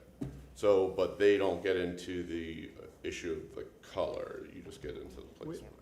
Okay, Yeah. okay. Thank you, Mr. Marsh. I was gonna say, can I speak one more time, just on the colors and the placements, right? So we did work with city to get the placement exactly where they want it, so it's out of the way on it. The current placement in this, I do think is weird to have a bike rack in between columns, because then it would create like a fence rather than a, barrier. But in the actual, if you go into the, or how do I get back into my presentation here? They are in where we're proposing them. So if you go in to the photos, this is where they currently are. Come on. So they are, see, in this photo, right, PC? Yeah, it's right there. I mean, so, and the other one on Carmine's was right there, and then the gas bars, in front of gas bars, it's right there too, so. And then position, again, is to give visual to give it to be more transparent. If we rotate them the other direction, I think we'll create like a barrier, more like a fence than a bicycle rack, so. And why can't people just hook up to the columns anyways? You know? Yeah. But- Well, I'm hopeful that they'll be looking at the building because it's very well done, so. Okay, so we covered that. Let's jump back to the mural and the signs. Yep. So 4 signs, the blade side on the side on 19th, you are applying for an encroachment permit? 'Cause Yeah. It goes over, it sticks out into the right of way? Actually, all of the signs will have to have an encroachment permit because they're all part of, so the whole, that whole balcony is an encroachment, which we had to redo the encroachment just to get the balcony. Because apparently, when we first did the renovation, that there was never, for that balcony, there was never actually any documentation for the encroachment. So we reapplied for all that and got the encroachment. Yeah, well, it's Ybor. And then we're going to need another one for the signage, obviously. So have you started that process? Not yet. I was waiting for approval, and then we'll do it. We'll make it contingent, obviously, that we'll get, if we get approved for the signage, we will have to get right-of-way approval too. Okay, and then the menu sign, you said that was digital, or is that? It is a digital one, but it's not meant for like advertisement. It's just so that he could switch out the menu easily. And the mural, is there a size that you're Yes. thinking? I know there's traces of multiple murals on that building. Yep. So we are proposing, here again, you can see the limitations. This is exactly where the sign will be going, right where it says Tropicana Cafe and the sandwich. Our sign has a dimension that we are working with. It is,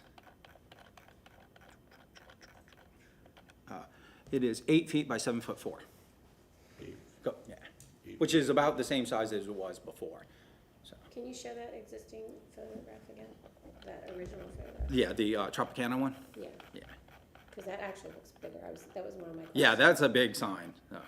And that is kind of why we chose that. We want to do the painted sign, because the brick is kind of deteriorated as they washed it off. But it is that same exact sign. Okay. Same location, so. Ron Vila, Historic Preservation. One point of reference is that they were requesting a mural to begin with. There's no longer a mural. This is a sign that reflects back to the establishment. Murals, we try to review on a case-by-case situation on non-contributing buildings and period-appropriate locations. So this has a reference that there was a sign at this location. So in your motion, if you put it into any language, that refer to it as a sign, please. Okay.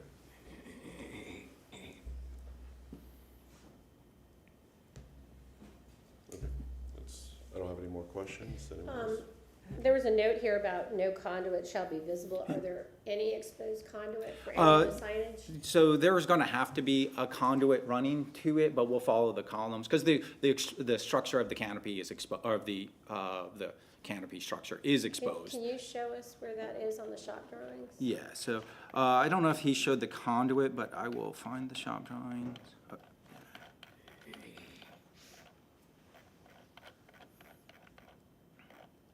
But we're positioning the signs on the structure of the building, so let's see if he showed. So are all the signs internally illuminated? Yeah, they're internally illuminated. Okay, so go back down to that. Yeah, okay, so this is the 2 placements in front of the doors. You can see in this photo right here, the structure is exposed, so we were just gonna attach to, run a conduit, so I guess you're gonna have to see something, but we're not gonna run it across, we're just gonna follow the structure of the. Those be painted to Yes, match painted the black. surface? Yeah, yep. The structure of the canopy is gonna go back as the original structure, painted black. Right now, we didn't have, there's a decorative, like, truss. They're in the process of restoring them, fabricating them, fixing them. And then the same thing with the handrails, the guardrails. We had some issues with the columns weren't exactly equally spaced. So as we went back, they're equally spaced now. So we had to make some modifications to that Is stuff. there any possibility of wrapping those conduit in some sort of profile so that they're not just pipes? Oh, yeah, we could definitely make them so that they are not like a square profile or something better, so that you don't see, it doesn't look like an electrical conduit. Something compatible with the context that they're in. Yeah, absolutely. We're willing to obviously make the conduits go away. I think as the owner of the building, he doesn't like this stuff either. So he's restoring it. So, like I said, to the point where he's hired Austin Historical to redo all the glass to where we could do it. And, we're renovating it restoring the wood that we can restore, and then we're replacing the wood that cannot be replaced. So I think he's willing to put a square conduit to hide it. Okay. That's it for my questions. Any other questions? Just one point from staff with the menu board. The agent did mention that the menu board's going to be digital, which normally we frown upon in the historic district. But if it's a static board and not an activated board, I think that would be a happy median. So if you do move towards an approval, if you could specify that that's not to be an activated board.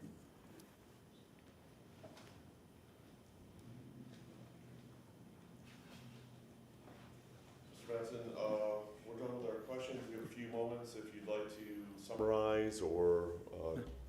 I mean, I think I've made my case. So. Okay. Thank you very much for your time. Thank you. We're going to go ahead and close the public hearing, and we can have discussion on the case amongst ourselves. I think it's, obviously there's two different issues here that we're looking at, the signage and the bike racks. They may or may not need to be separate motions. They should be separate motions. Okay. Okay. So we can do our conversations together, and then we'll kind of figure out where we're at. Well, I think for the signage, other than the conduit question, I thought it was pretty straightforward. And the shop drawings were really effective at relating the story, the intent. Yeah, my only note with the signage was what was brought up with the menu condition and just making sure it's static. Yeah, I think the signage is appropriate and well placed, which is, you know, appropriate for this building and historic preservation. If there's any concerns with blade sign, it is on the new addition, so that kind of helps soften that. But I think that's all consistent with what we're talking about here. If I may, I'd like to make a motion for signage. Move to grant a certificate of appropriateness for the drawings and documents presented at this public hearing in BLC 26-0000128 for the property located at 1901 East 7th Avenue with the following conditions for the signage. That any conduit required for the electrification of signage be painted to match the surface, if not able to wrap with material and detail compatible with its context, surrounding context. And 2, that the encouragement process for the signage be applied for and started. And 3, that the digital menu signage be a static display, not an active display for content. Because based upon the finding of fact, the proposed project is consistent with the Ybor City design guidelines of the City of Tampa for the following reasons.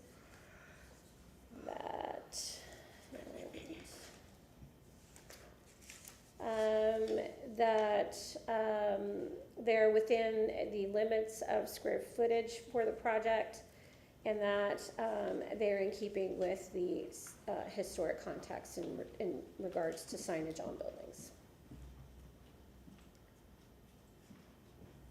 Anyone? Second. Okay. All in favor of said motion, say aye. Aye. Oh, that's right. Oh, sorry, Mr. Mattson. There's been a number of conditions that have been placed on this CA.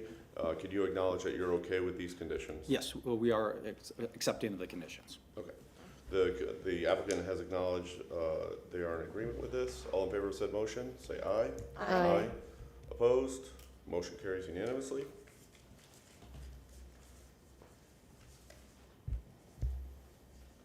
Do we want to have additional, I think we got to go back and have discussion. And then we need to talk about the bike racks. Yeah. The bike rack. Anyone want to start?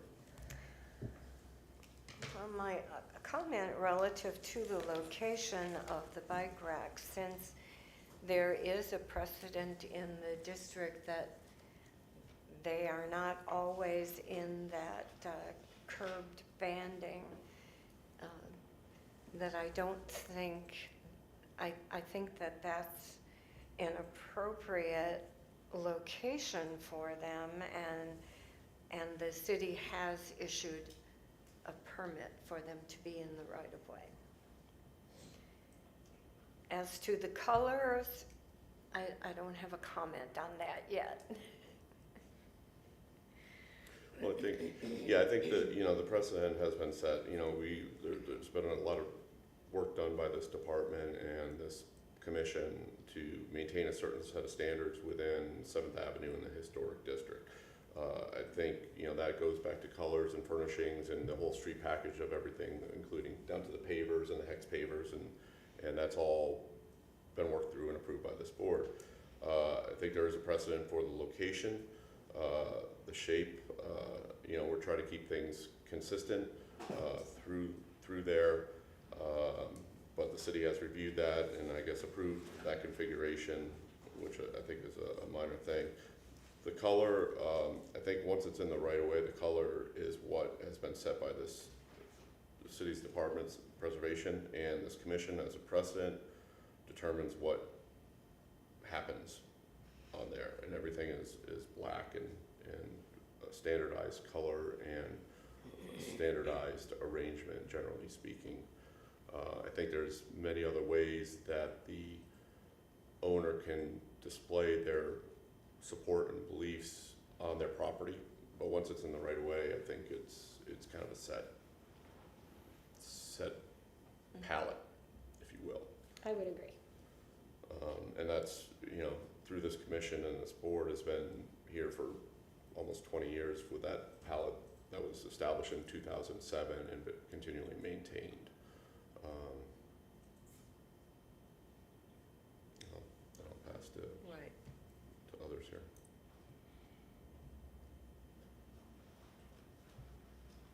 If I may I make a motion?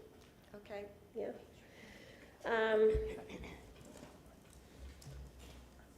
Move to grant a certificate of appropriateness for the drawings and documents presented at the public hearing in BLC 26 00000128 for the property located at 1901 East 7th Avenue, with the following conditions: that the bike racks be painted black and in alignment with the Ybor City standards for site furnishings within the right of way. And I believe that's the only condition. Because based upon the finding of fact, the proposed project is consistent with the Ybor City design guidelines of the City of Tampa for the following reasons: that street furniture is appropriate within the right of way and is consistent with the historic context and the Secretary of Interior standards for rehabilitations. Second. Okay, there's been a number of, one condition placed on this application. Can the applicant acknowledge this condition? So we disagree with the condition, and we're just going to ask for a continuance on this subject, on the bike rack subject, if that's okay, acceptable. Okay. Are we still October 27th? Can you just give me one moment? Absolutely.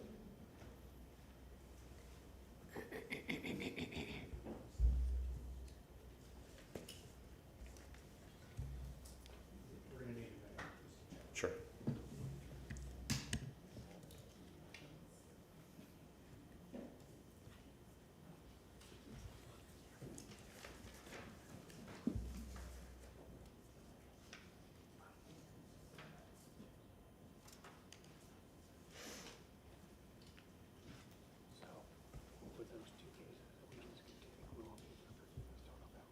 That's fine. I mean, the sign, as long as we get the sign's approved, that's all we care. I've spoken to the agent and the staff as far as what we have already in queue for the public hearing cycles. So my recommendation is November 17th, 2026 at 9 a.m.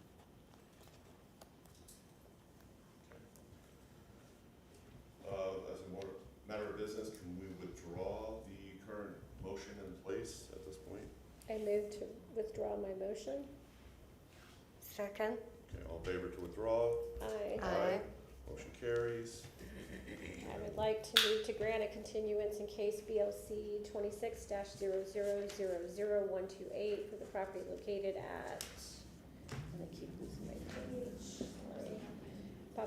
Property located at 1901 East 7th Avenue to the November 17th, 2026 date at 9 a.m. here in Chambers at, and I 315 East Kennedy. They're not on the addresses. Second. Could we make a friendly amendment to that to just say that continuance is based on the bike racks only? Yes, thank you. For the bike racks only. Second. All in favor of said motion to continue, say aye. Aye. Opposed? Motion carries. Thank you.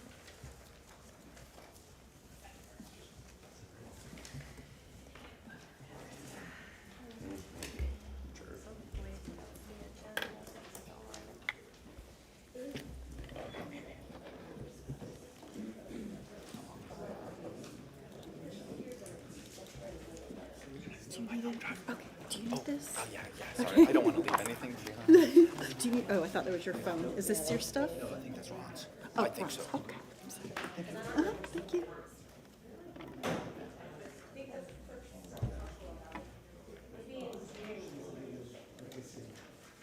I don't see paperwork for this one. That's misnoticed, that's not. Oh. So 132 is our last. Ms. Bonzo, you ready? Yes, sir. Okay. Heather Bonds, Historic Preservation Specialist. We're reviewing case BLC 26-00000132 for 2905 North 11th Street.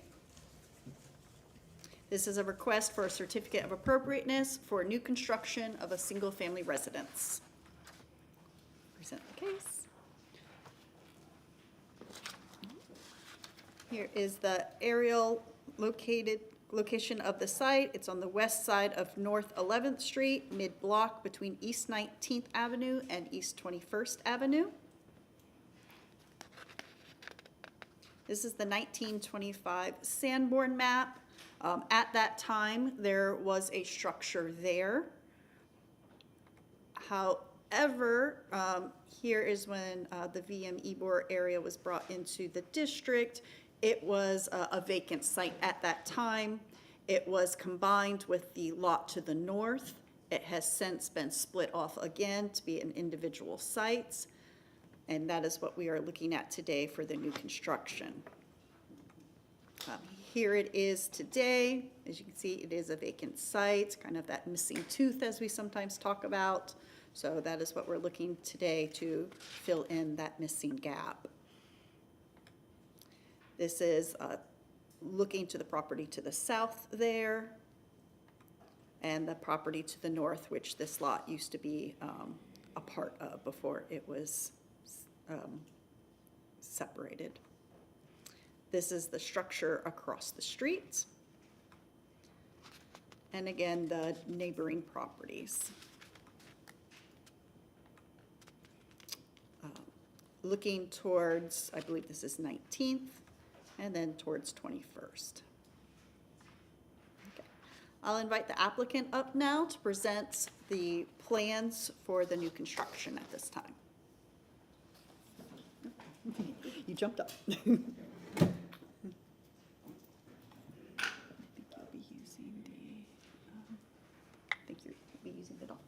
Thank you. Good morning, Eileen Rosario, 2504 and a half West Crest Avenue, Tampa, Florida, 33614. My client, he owns the lot to the north, he owns the property in question, he also owns the lot to the south. His father owns the lot to the south, so they own 3 or 4 lots on that same street. He just wants to build a new single-family home, 3 bedrooms, 2 bathrooms, very nice, keep it with the same structure and heritage that there is, but give it, of course, a more modern feel. There are 2 trees that are on the property, on the site, that we want to keep the trees. We don't want to get rid of those trees. And we was informed by city staff that we needed to take one of the trees down, but we really don't want to. I did have an arborist letter done for me over this past week, which we just got back, and the arborist is stating that the tree could stay, it's okay. The tree's in good condition. So we wanted to shift the house a little bit, put a delineation, just lift up the piece of the land of the tree of the house. I have my architect here that he's gonna explain everything else also. So just so we can keep that beautiful tree. I mean, it's a camphor tree, it's gorgeous. So let's try to retain all these trees as much as we can, right? Other than that, there's just really nothing else that I can show you. This is the site plan that was last submitted.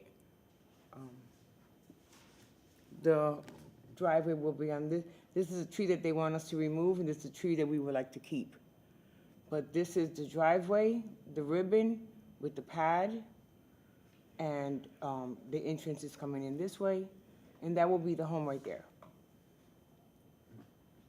So all we're asking is to have it, just be able to do a nice little family, single-family home, one story, not trying to go crazy with it.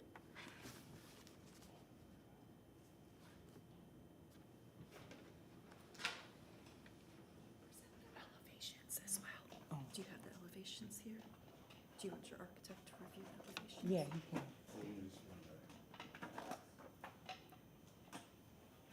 I'd like to introduce my architect, John Zanate. He will discuss the elevations and the rest of the property.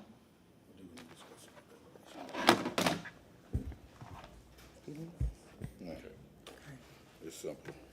Sir, have you, I believe you came in late and you haven't been sworn. Could we swear you in for the? Oh, yes, go ahead, sir. Do you solemnly swear or affirm that the testimony being provided today is the truth, whole truth, and nothing but the truth? I do. Okay, we are discussing with the elevations? Okay. I'm sorry about that, I don't know the particulars of the elevation. We did elevation according to, who was the young lady that did the comments on it? Well, some of the comments were inconsistent. She pointed, let's go over this, she pointed to several different spots on the elevation points that were pre-drafted for just the site plan. They were not signed and sealed, but we corrected all of those points that she made.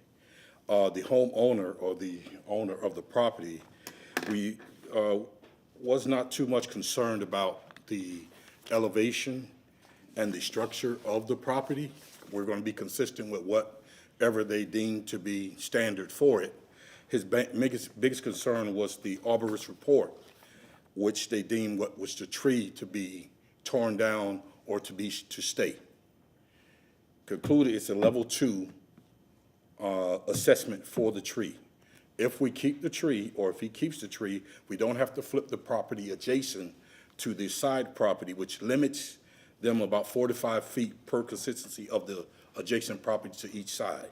We want to keep it in the middle, and we want to make sure that the big tree is remaining. The other tree between the two side properties, it can come down because it borderlines or it interferes with the fencing for both properties. That means each fence has to go around that tree to go to another tree. So what we're looking at pertaining to what she wrote down is just the problem with the tree. We don't have a problem with anything else, just the tree and the consistencies of the windows she stated out, which claimed there's no vinyl windows in Ybor City to be used, which we found that to be inconsistent as well, because we marked out about maybe 10 or 12 properties with BLD numbers and approvals from the city that uses these vinyl windows and louvers that we already put on the elevation point as well. So all I'm concerned with today is to get the approval to keep the tree, revise whatever they want to revise for the plans, which we don't care about, just to be consistent with what Barrio Latino wants. We just want to make sure that main tree, the 45-foot oak tree, stays. And in lieu of, what's the size of the other tree? I believe, the one that can be removed? I think it's 20. Which is this tree here, Which is that tree? which can be removed, that sits in the lieu of between two properties. These two properties. So to make this simple, it's not about the plans for the home, whether it be flipped one way or another. He prefers it flipped toward the big tree, but he would like to keep the bigger tree, which is the 45-foot oak tree, which has a lot of history and is very well taken care of and has level 2. He just wants to remove this tree. Sir, can you provide, I don't mean to, pardon me for interrupting, can you provide a site plan to talk about what you're proposing here? You work off Very of simple. drawings and... Site plan is very simple. Is there a zoom in on this? Sure. Okay. And is there a bigger site plan for this? Because all this is small. Okay. Sorry about this. Let me zoom in a little more. All right, here we go. Can you see that? Are we, okay. Here we go. Is that, can everyone see this? Got it? Right there? We good? So you were, well, I don't want to ask questions. No, this is your presentation, so you get to run the show, but you need to walk us No, I never run the show. I'm married. Okay. Today, we're giving you that power. Oh, no. Okay. I'm on TV. See, now you, Okay. I don't. No, the tree we're referring to is this tree here, the 50-foot, 45-foot tree. Now, you have another tree consistent, which is the laurel tree that's between the properties, adjacent to the outer bank of the existing property on this side. So we got this laurel tree that sits in the middle, which is a headache, but the owner owns both properties. He wants to remove this laurel tree, which is very simple. Because the gate can't go between that, new gate can't go between there, he has to divide the gate and go around. One of the people, I guess, I don't know who said that from the city, said some suggestion that the owner could just stop the fence here and put the fence over here, which seems kind of odd for me to say that, for them to say that, to break up a fence to put the tree in, when both properties are owned by the same owner, and he'd rather tear this tree down because it's less of a, it's more of a hindrance than anything.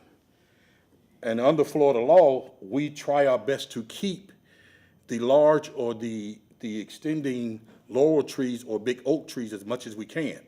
So when we hired the arborist to go out there and say, hey, give me a grade on this tree, he graded it at a level, the risk assessment, which I have here, which you can see, he graded it at a level 2, meaning it's in fair condition and can be treated to be consistent with keeping the tree. So I don't know why the county or the city, who the Barrio Commission would tell us to say, hey, go and tear the tree down. That counteracts this report, what we have here. You can hold on for a second. No, you're not what? You're not what? Because I got the reports from what was said on the email. Just go ahead with your presentation. I am. So it's inconsistent with what this report says. And all we're trying to do is save the tree. It doesn't matter how we flip the house, either it's on this end or that end. It's still the same house. It's just going to be flipped over. The concern is giving that tree life and letting that tree live and adjusting the house accordingly so we can fit it in and keep the aesthetics of the neighborhood and the old feeling of Ybor City and the trees that remain. Because if we keep consistently cutting down the trees in the neighborhood, you will have none left. And the owner owns the adjacent property to it and the other property on the other side. So there's no legality or no situation where a neighbor is opposing what he's doing, because he is the neighbor.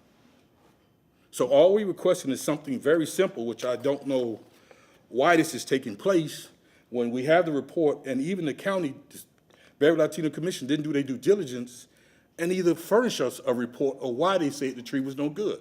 They just gave us a blank statement and said the tree was no good. And we found out different. Other statement they said was the location of these trees were en route, the 8-inch tree and the 12-inch tree. These two trees here were adjacent to the property, and that made it the consistency of what we wanted was the gap was in between the 15-foot radius, which is not. It's at its 15-foot radius. The same way the tree is in the front, is supposed to be another tree here. Move this to the front here. And it's a tree right here. This 20-foot thing here's a tree. But that's on his property. So it does nothing to what we're building right here. And it's consistent with this 15-foot barrier or 20-foot barrier that circumferences the barrier for the tree. So only problem here is the trees. That's it. The consistency of what is being built is not in question. And the statements of louvers, which was, I found it odd, which she's talking about the louvers in this little picture here, somehow I made the comment if it was too big. Any person that's doing architectural or any type of work in the field know that louvers come in 2 to 3, maybe 6 sizes, 2, 3, 4, and 6, standard louvers. Those louvers are consistently to make the house breathe. Without those louvers, the house doesn't breathe. Old style houses need to contract, entract, in and out. They have to breathe. Those louvers are important. And for somebody to make a comment, it's too big. It's never too big to have a nice louver for the house to breathe in and out, so the house isn't hot. The reason those louvers are there is for the energy calculations. The energy calculations keeps the house warm and cool. That's what it's for. So I'm finished with my presentation. I hope I didn't bore you. And thank you.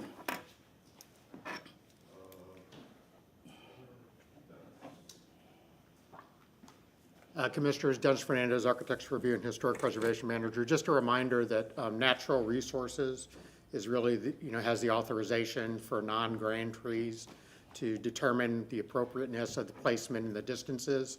So, that's something that the board doesn't have jurisdiction. Your jurisdiction is over the site. You can certainly modify setbacks and whatnot to accommodate trees. However, we have to have a site plan that reflects that in order to move that forward. Thank you. Okay.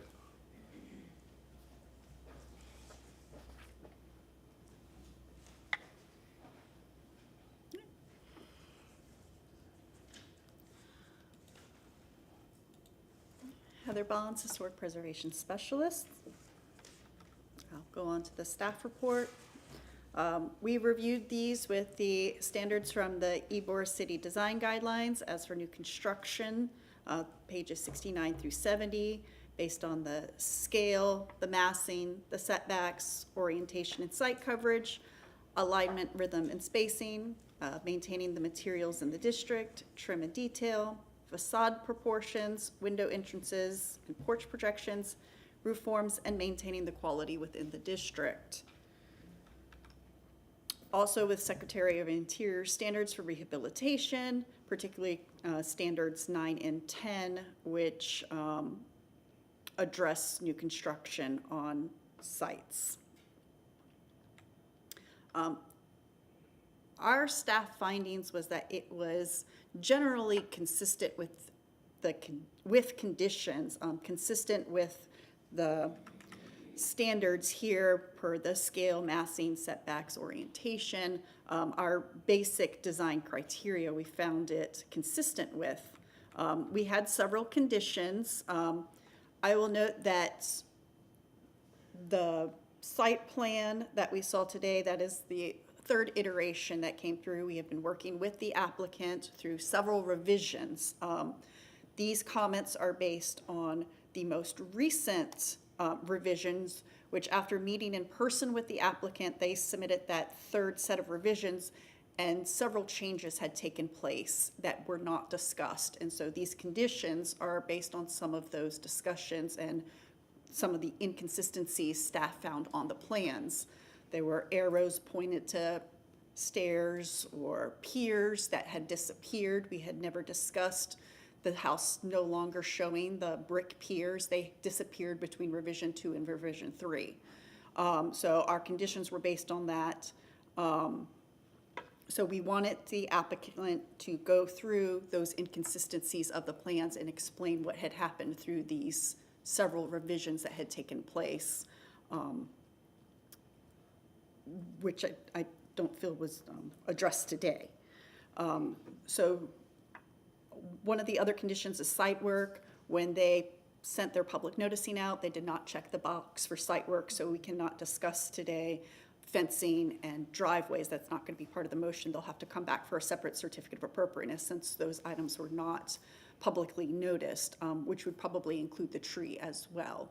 And to note natural resources comments on the tree that is straddling the two properties, that is an oak tree that is protected. The first iteration showed the house on the northern ends, and the proposed house was within the radius of the protected tree.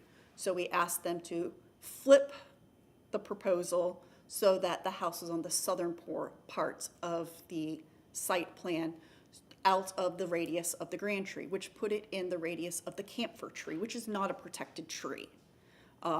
It is not that we asked them to remove the camphor tree, it's just between a protected oak tree and a camphor tree, we prefer the camphor tree to be removed. So that was the comments that came from Natural Resources. That tree is straddling the property, so the protective radius of the tree is affecting where the location of this structure can be. Okay. Other comments, I just said the labels shall be clear and accurate. Through some of the iterations, it seems like they were layered upon each other and they got blurrier and blurrier as the revisions came through. So we wanted a nice, clear and accurate site plan. We commented on the 2-inch overhangs, which is pretty standard for a bungalow style architecture. They were showing them at 18 inches. So we wanted the 2-foot overhang, sorry. All cement board siding shall be on the smooth side. That's just a standard when we're using cement board siding.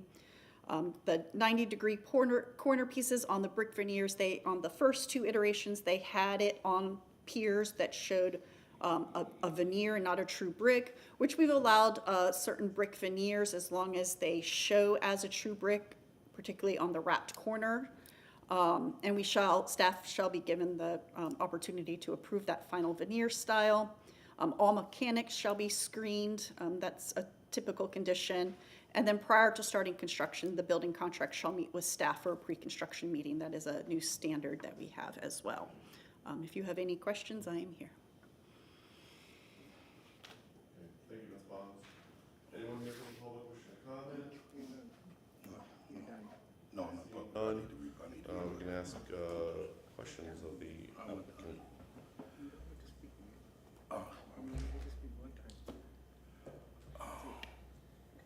Mr. Corey? No comments at this time, thank you.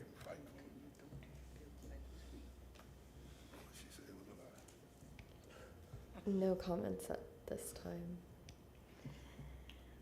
I do have a comment that if we are to be approving the house without the benefit of understanding and knowing the appropriate and correct location of the house on the site plan, then I think it would not behoove us to be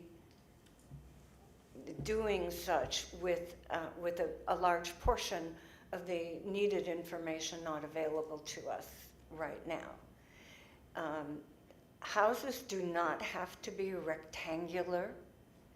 They can be reconfigured to accommodate certain site conditions, as has been done many times, many places.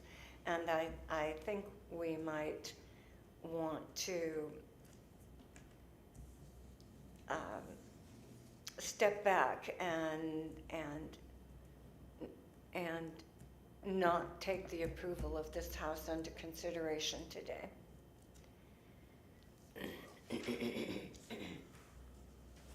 Yeah, and I have a quick question, since we're in the question point period for staff.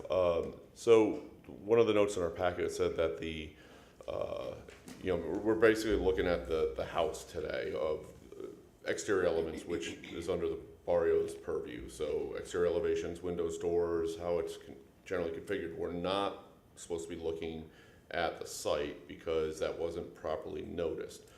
When's the date for the site CA coming forward? Is this something, because we haven't really seen anything that lets us look at the elevations and things that have been revised. There was no presentation of drawings of elevations with these items addressed. Is it something that we can merge these two to get a complete package of the site plan being resolved? If this is coming forward in front of us next month, then Site plan, sorry to jump in. Site plan elements that I'm referring to are fences and driveways, which we typically take through the administrative review, and we can do that separately. As part of this presentation, absolutely, the setbacks are part of your purview today, as well as the elevations. That was in the staff report that they needed to present that today. If you look in the staff report, on page 5, it says applicant presentation requirements, and all of those items are listed that we requested for them to present today. Okay, and we really didn't see anything today. A couple of quick slides I went through. It doesn't look like anything that was addressed. First thing that stands out is the skirting goes all the way to the ground, which is a no-no. They didn't describe or present their options for this house, and we heard concerns over the trees and the site elements, but I don't think we're at that point yet. Do you have any questions for staff? I think it's a big laundry list for us to go through today, so I don't think there's a question there. Okay, I mean, should we have some elevations put up there and offer feedback?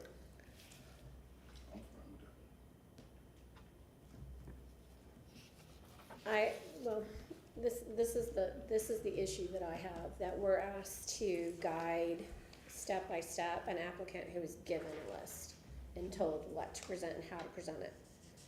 For any commission to then have to be up here and step 1, step 2, and do this is a long list. It flips to the other side. It takes a tremendous amount of time, and I know that they've put some time into this, but they were asked to present, and for us to present, to lead them through a presentation is not what this commission is set up for. So I don't feel like we should be asking them, hey, put up your site plan, put up your elevations, put up your floor plan, put up your details, and guide them through all the points on this if they didn't do it themselves. Yeah, and I think the list is pretty well documented here, what's required and what the changes are. I think this is what they do. Work with the user and get a complete package, because I don't see one in front of us. Yeah, and we didn't see that. And I again reiterate that I feel very uncomfortable approving a house design and a house plan without the benefit of understanding how it sits on the site. Yeah, I agree with everything. I had notes that the site plan, we didn't discuss setbacks. We were noted to all in mechanical equipment. We weren't seeing items that were clearly listed out. Okay, any other questions at this point in time? Okay. Oh, okay. Yeah. So we've asked questions of the applicant. The applicant has a few moments to summarize any comments that you'd like to make, and then we're going to go ahead and close the public hearing. I'm sorry I didn't cover all the details. We do have a packet with all the details. My concern was with before we even start with the building, I want to get the site corrected and cleared first, because we can't do anything with the building, no matter what they say about the building, until the site is perfected. So it wastes time to go through all the stuff with the building, all the consistencies with the building, when the site is not correct and the foundation is not correct. So that's working backwards. That's why I didn't waste your time with going through all this mundane stuff when we haven't even cleared up the site. So I want to clear up the site with the tree, with where we can position it at, what's legally permissible, and then we clean up. She said we can protect one tree and not the other. I don't believe that's so. Why can't we protect both of them? It doesn't, it's just say this is a smaller tree, let's protect this. But let's not protect the big tree, because it sits there. So we got to make a decision and stop pivoting what we want to do, which we think is in the best interest, and do it what's in the best interest of the person that's building it, or what's in the best interest of the trees that are there. That's my whole concern. It's not that it was not that we were ill-prepared, because we were very prepared, with elevations and points and everything to rebut what she said. That's not the point. I didn't want to waste your time with going through this when we don't have a site plan that's clearly marked where we can put this house or this residence. That's all I'm saying. Well, then we go back to square one and. Sorry. So, Mr. Fernandez. Commissioners, Dennis Fernandez, Architecture Review and Historic Preservation Manager. A couple points for your consideration. It sounds like this is moving towards being deferred to another date. We can continue the case. It would be November 17th, 2026, with direction on what they bring back. Since the site issues are so intertwined with the design, you can also require that the case be re-noticed with the site issues, so that you will consider those. Staff reviews are delegated from the board to the staff, so if you feel that's something that needs to be considered at the same time as the elevations, then you can certainly require that the item be re-noticed. Okay. I asked a question before of staff of, like, when was the site going to come to us on its own? Is that already on the agenda, or that hasn't? So site issues can be approved by staff if we feel that they conform with the patterns of development. However, as I said, that's a delegated authority, so if you want to retain that review, you can certainly require that it come back at the same time.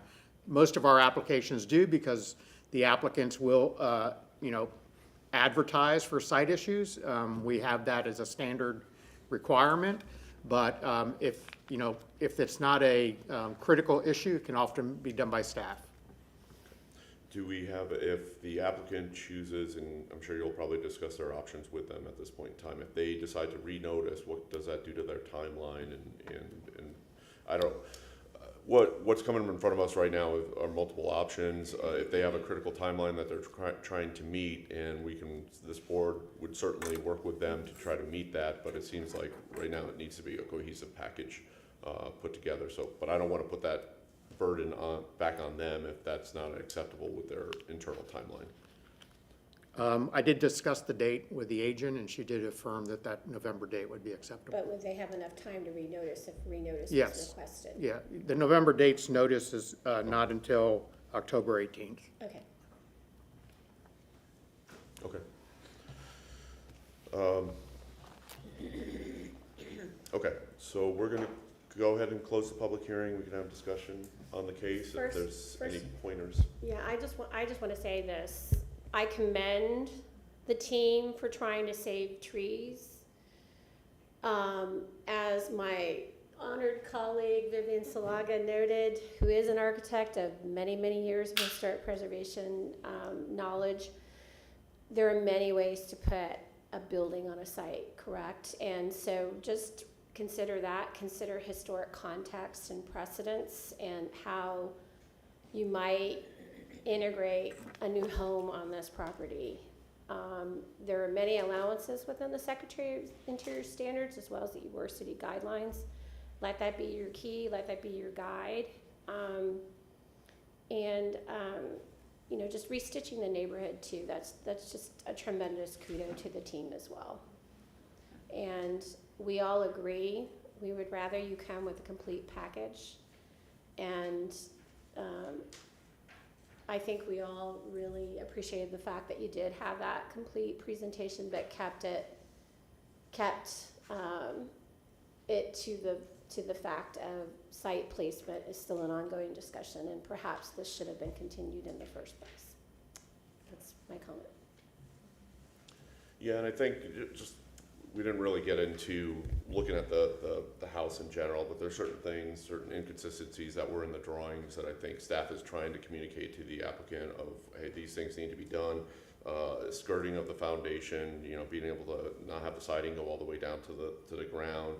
There was inconsistencies in the windows and the doors of how they're portrayed in elevation and the door schedule. Materiality of the windows, gutters and downspouts were, you know, shown and overhang. So a number of these items are, the staff is trying to work with the applicant to get these items that we will be looking for to have a complete presentation. So I implore you all to work together, and what we try to do is make all these projects better projects. And we will work with you on your design. I think there's some more effort there that needs to happen to properly site this. Don't think of it as just a rectangle that you're putting around. It can work around the trees. We love that you're saving trees. It just needs to be a little bit more effort to kind of come up with a cohesive design solution here. Okay, no. Okay. I think you guys covered it as well as it can be. And I too applaud you for wanting to, I think if you can, you might try to save both trees and not expend one for the other. And there are beautiful historic examples of trees that are shared. They enhance the value of your property, and they provide protection, you know, from the heat. So it's important to have them. Okay. Who wants to do it this time? Practice makes perfect. Are we doing a? All right, Ansley, I think you're up. Have we do we know that the Well, applicant is? We're gonna start a motion, and then we'll get agreement from the applicant. Got it, okay.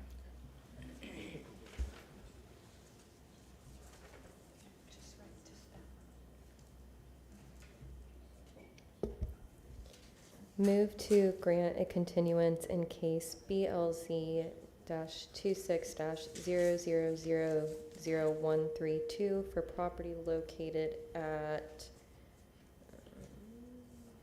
2905 North 11th Street to the meeting on November 17th at 9 a.m. or public hearing at 9 a.m. in this chamber at location